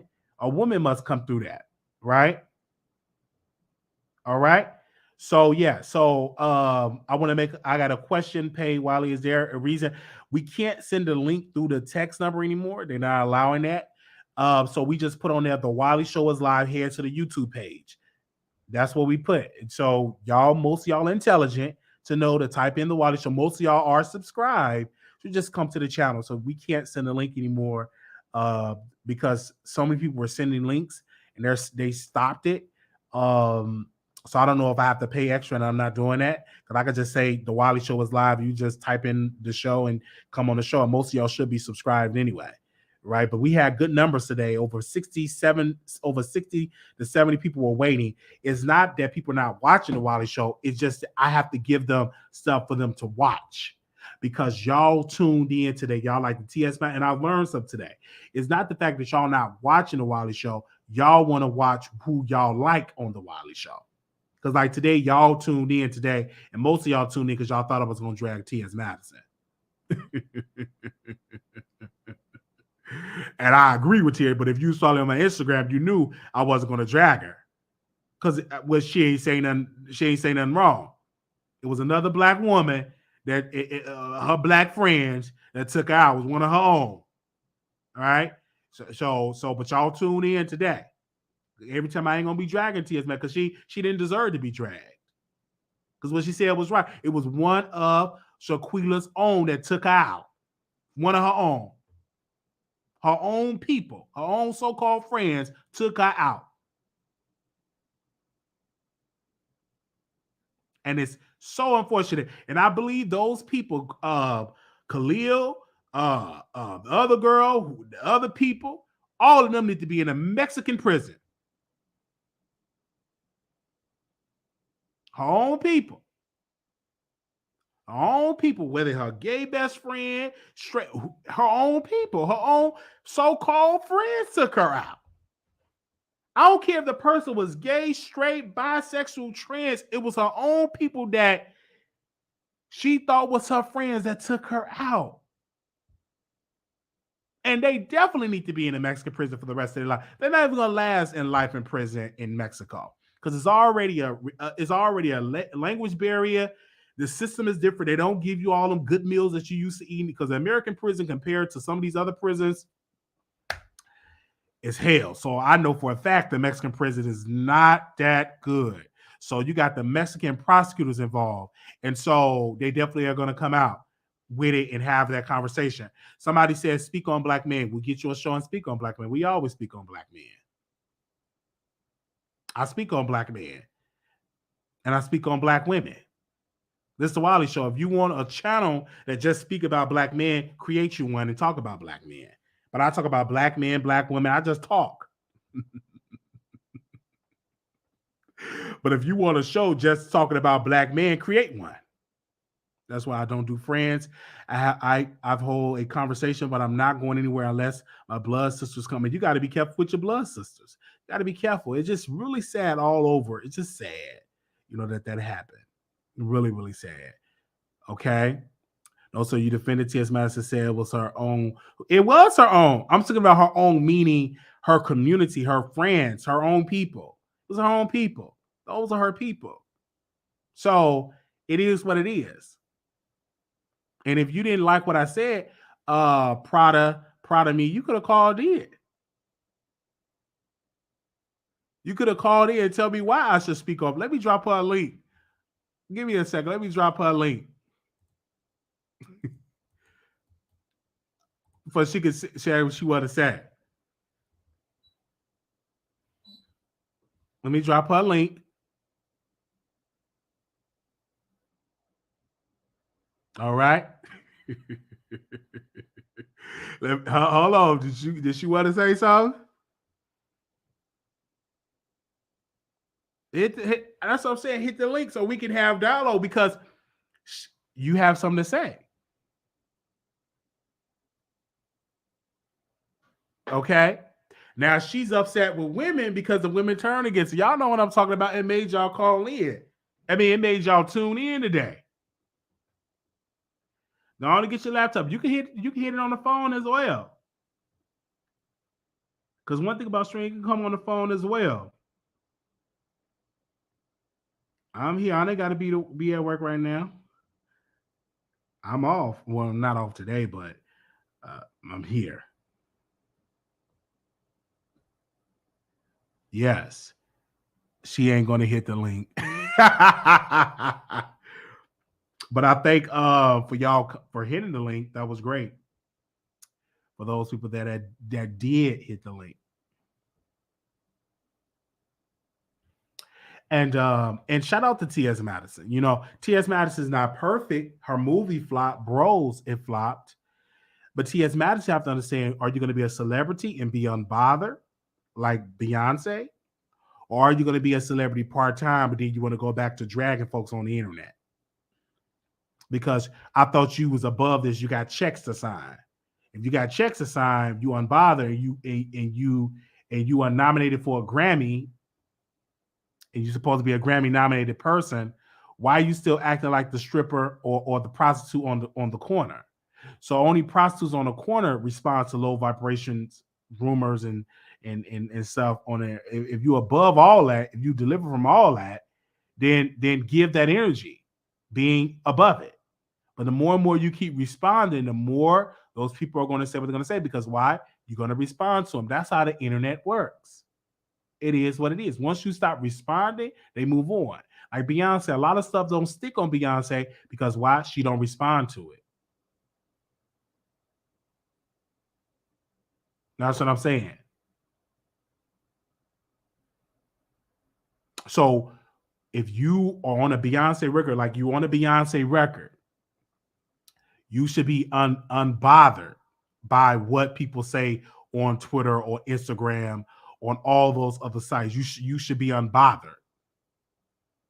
Because if I was on a movie and if I'm got a deal with was not Zeus, but a deal with Fox Soul and all of these deals, and I'm so gosh, I wouldn't be worried about what they say on the internet. I don't respond to everything I see on the internet. I do YouTube because I'm a commentator, but every little comment, I'm not doing a show on every little comment that I see. It got to be big stuff like these topics. But if I do respond, it's for a coin. I'm gonna respond on YouTube. I really respond to people negatively on Instagram or going live on somebody because I don't get paid to do that on Instagram. I may do it a couple of times on Station Head. That's gonna change because that's gonna transition to like members only, and all of that. So I want to say it's 483 people here. Make sure y'all click the like button. Thank y'all for coming through today. I don't even want to get off, but I gotta get off because I've been on here for almost 3 hours. I'm finishing up the book. Tomorrow we're gonna talk about it, and we're gonna talk about it tomorrow Monday. For members only. I'm gonna put the time in there, and for Patreon, whether it was 7 or 8 or 9 p.m. we're gonna talk. So I'm gonna put the times and members only after this broadcast. Whichever ones get the most votes, that's the vote that we're gonna to go on. TS Madison was trying to make things clear, but I get you. I understand, but you know what I'm trying to say. I know she's trying to clear up what she's saying. I get that, but when you keep responding to it, you're not making it clear. You're just making more noise. To make it clear is by not responding, and they will move on to something else. T.S. Madison made it bigger by responding. She should have had her tweet. And then if she wouldn't respond, we would have moved on to something else. But your response is making people talk about it more, is what I'm saying. I remember, and I use this example, and this should be a college course, but when Beyonce and Solange and Jay-Z was in the elevator, and Solange hit Jay-Z in the elevator, was hitting him, it was so much noise. Beyonce didn't say nothing about it publicly doing interviews. Solange didn't do any interviews. Jay-Z didn't do interviews. What did they do? They wait till it die down and they put it in music. So it made people rush to buy their music. That's what I'm talking about. So you got to know what to respond to, what not to respond to. Just like now, I talked about T.S. Madison, but T.S. Madison could be petty and talk about Wiley on her show. Who's going to gain from that? The Wiley Show. Who won? The internet won. Because they got T.S. Madison to respond. Fed that energy, and they're going to comment more and say more. Because you still ain't going to change the mind with some women. Some women are going to always think that you are a man. You ain't going to never change the idea, no matter how much makeup you put on, no matter how much weave you put in your head, no matter how much breast implants you get, and no matter how many nose jobs you get. It is some group of black women that won't receive you as a woman. It is what it is. And that's just the truth. Okay, how much makeup you put on? Some women that will still think that's you as a man. All right, Prada, you live on here. How you doing? Hi, Wiley. Hi. That was the mess you was talking? What mess? I said if you have any stuff to say, you can hit the link. I think you said. Yeah, I hit the link. So what's up? You what? You said not talking about black men, and I'm like, excuse me. I talk about men. I talk about women. Trying to jump on black women.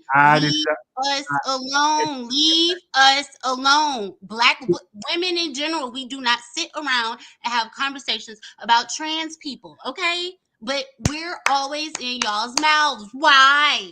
Well, number one, I'm not trans. Number two, but you're defending your brother. T.S. Madison. Well, that's our sister. That's a woman. Brother. Let's be respectful on the brother. platform. Let's be respectful. You may feel that way, but on this platform, we won't misgender people. That's number one. Number two, I'm gonna always defend people who I want to defend. It's my show. Just like Armand, he defends Cardi. Do you criticize him defending Cardi when he had called OG a monkey? Did you get in your feelings and call and hit the link when Storm Monroe called Tasha K dirty feet and dusty rusty knees? Did you come and defend that? So on this show, we must have respect. Any of those people we must have respect, and the list goes on and on and on that I can name. And we're not going to misgender because number one, T.S. Madison is a woman. We must respect that because I would want people to respect you. So that's what we were talking about in the comments. Why do we have to call a man a woman? That is, you're playing on my top. Because they transition into a woman, and that's the life that they live in. Well, like I said, I'm transitioning into Jeff Bezos. So when I wake up in the morning, I need to see multiple billions in my bank accounts. Okay, because I'm Jeff Bezos. Well, that's an idea. If you believe that, that's the truth. I transitioned into Jeff Bezos a few hours ago. If that's what you want to be, then be that. But if you want people to respect you and call you Jeff Bezos, shouldn't you have that same courtesy towards T.S. Madison? When y'all deposit the billions of dollars into my accounts, then I will call Mr. T.S. Madison her.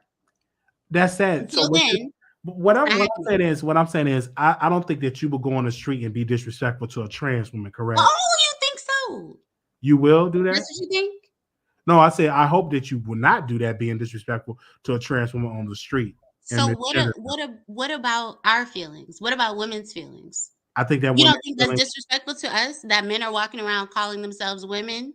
No, I don't think that's disrespectful because if I feel like if you've been born in the wrong body and you want to transition from a man to a woman, the same thing like me is trans men. Like I'm not a trans man, but it's women that transition to men. It don't take nothing from my manhood because they want to identify as a man. I may not agree with it, but I'm still Men gonna say how aren't you doing. under attack. How you doing, brother? It's What's women up, who are bro? under attack. What how you doing, bro? And I will always respect that. I will never be disrespectful.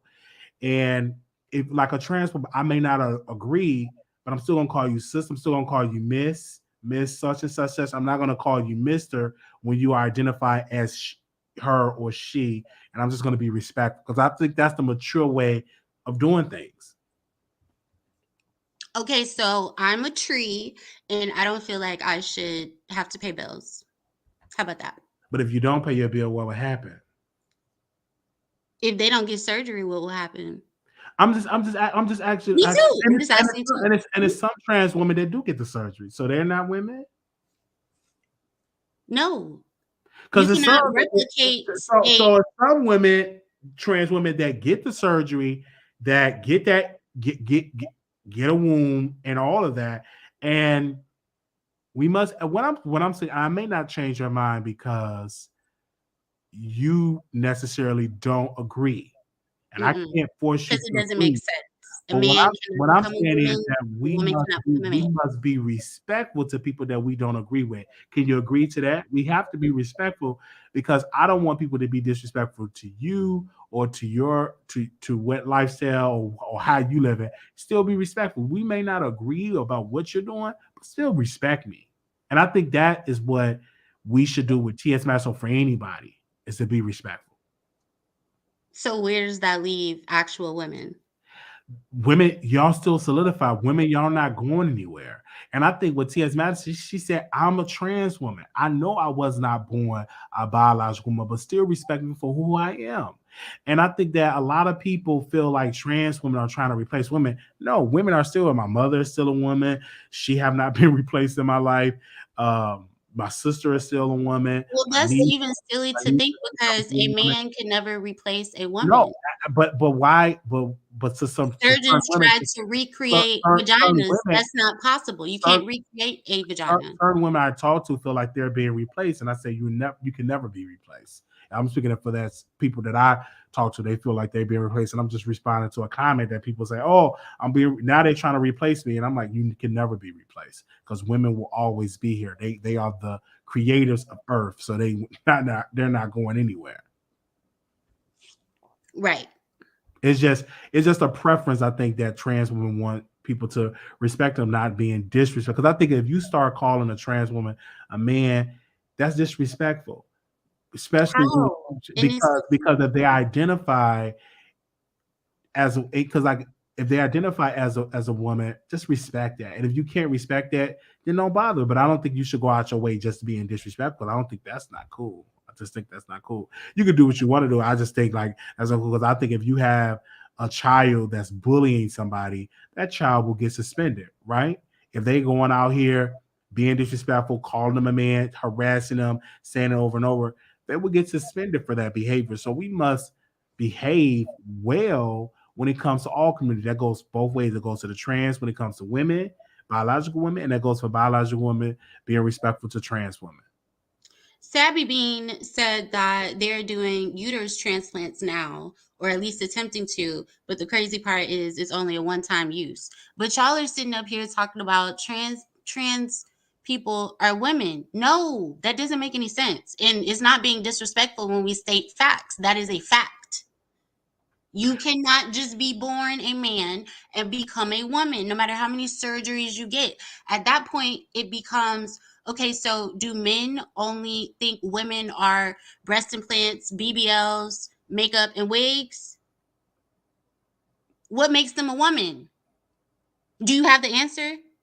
Well, for me, what makes them a woman is a good character. You know, Wiley, a woman that take care of their family, a good person in their community, and also a good lover at home, being submissive towards their husband, and all of that. But that's just my definition. But to other person, their definition may be different. So I'm just giving my idea. I can't change your idea because you believe that trans women are not women, and that's what you believe, and that's your right to believe that. But I believe that trans women have a right to identify as a woman if that's what they believe. And I believe actual women have a right to defend actual women. Absolutely. Why are trans people wanting to use women's bathrooms? Well, I I don't don't. understand Well, for me, when it comes to the bathroom thing, especially when it comes to children and teenagers, I necessarily do not believe that they should use a restroom like that because I don't think they have enough understanding of what they want to be as a child. Because I think you really don't know who you are until you become 30, and some people still don't know who they are when they become 30 years old. So I agree with you on the bathroom issue, but I still don't believe that we should discriminate against anybody or be disrespectful to anybody. This conversation is not a new conversation. I think people have been talking about more of it now, but we have always have conversations with people that's different than us about what we don't like or what we're not going to respect. But I think in this situation, I think that trans women and women should have a seat at the table and have a conversation. I think it's old that y'all have some type of resolution about what y'all how can y'all correlate in this world. Right. So Diana said, is it who they want to be or is it who they are? I think it's who they are. Sounds like it's who they want to be. See, because as a woman, I didn't have to go to the plastic surgeon to get breast implants. I didn't have to go get a BBL. I didn't have to go get facial reconstruction so that I could have more feminine looking features. I didn't have to do all that because I was born a woman. All right. And so, yeah, but to a trans woman, they did what they did. And there's some trans women don't even do all of that and still don't even have the breast implants and all of that because they don't have the money to get it, but they still identify as a woman. So that's just their opinion. And I can't change your idea about what you believe a woman is. I can't change it. But I'm glad you hit the link to call in to give your thoughts. Yes, I did. Thank you. Do you have something else you want to discuss? No, I think that this is something that we just agree on. So we just have to agree to disagree. Okay. Well, I love you so much, Marquise. Thank you. Thank you so very much. Again, this has been your associate producer. I'll see you in the chat. Okay, bye-bye. All right. Yeah, we just have to agree to disagree. Wow, we've been on here for 3 hours. Oh, man. I'm not changing y'all, man. I just think y'all some hitting the link and have a conversation. Somebody said, Queen T said, can you give I'm not trans, so no, I cannot give birth. I'm not a woman, I'm a man. I can't give birth, but it's some women out there that can't give birth either. Does that take away from their womanhood? It's a good question. Good question. It seems that there are no issues with women but identify as a man, but more men who identify as women. Am I wrong? That's true. Because we don't have that issue with trans men. I don't talk to the brother be like, oh, y'all trying to take our manhood. It's a lot of trans men. We don't have it's with the women that have the issue. I'm a man. I'm not sure. I am a man. But we don't have issues with trans men. Gender is a social construct. Gender is not biological. Right. We're talking about the social construct. And so we don't have the issue with men. We don't. Now, one man I had an issue with that's using the term trans man. We rarely talk about that. It is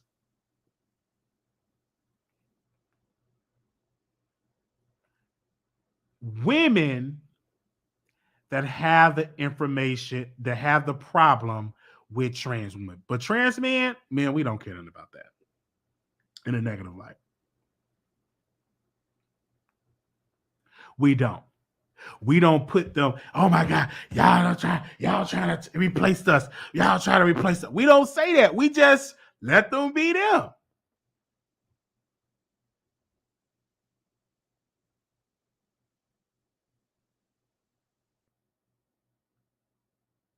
So we don't like it's a brother in the chat. Like we don't have no issue. It's, thank y'all so very much. Let me go because we've been on here for 3 hours. I appreciate that though. Says man can get the uterus transfer to that part of the goal. I don't know anything about that, but man, we don't care nothing about the trend like in a negative, like, bro, what up? I never got into conversations with brothers talking about we don't have that conversation. I've never had that conversation. Okay? Because I'm a man. All right. Like y'all, I've been a man all my life. Appreciate it. Make sure y'all support the show. Follow me on Station Head. Members only. We got a members only that we're doing tomorrow. Make sure y'all follow us over there. We go live on Station Head. We do pre-shows. Eventually, the pre-show will be on members only. But right now it's on Station Head where we do our pre-show. Make sure y'all go and follow us over there. We may do an after show. We will do after show. So make sure you download Station Head. We're going to do an after show over there. Hold on. Let me know if y'all can hear this music because we got like 2 more weeks with Station Head. I mean, 2 more weeks with Blog Talk before we cancel it completely. So let me see if y'all can hear this. Let me know. Y'all hear that?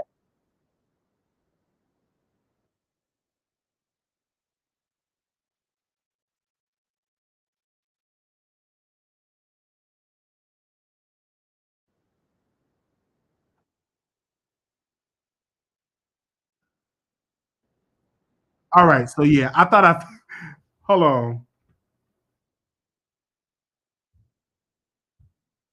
I thought I fixed it. No, I didn't fix it.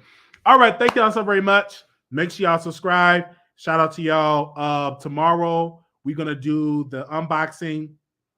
So I'm going to check my P.O. box tomorrow. But if you still want to send stuff to the P.O. box, you can send stuff to 701122, Dallas, Texas 75370. All of that information is in the description box. You can definitely do it. If you want to contribute to the show, $ Marquise Wiley 28. We're trying to go to Chicago again. I'm going for Thanksgiving, but I want to go back to the city and cover the race for mayor.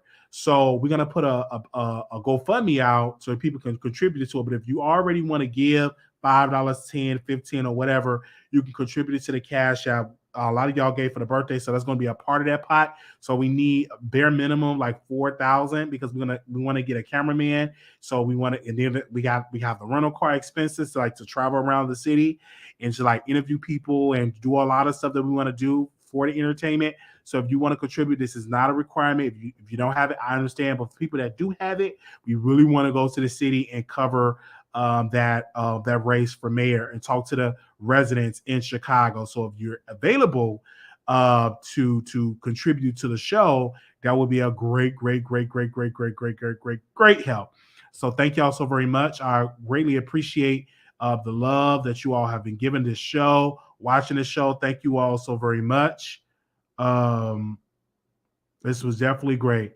Yeah, I agree. Somebody said not all women have a problem with trans women because I don't. I respect people no matter who they are, and I would never go off of my way to disrespect someone to make them feel bad or unwanted. I agree with that. Now, on that note, we will see y'all in the next episode. Thank y'all so very much for tuning in to the Wiley Show. Peace.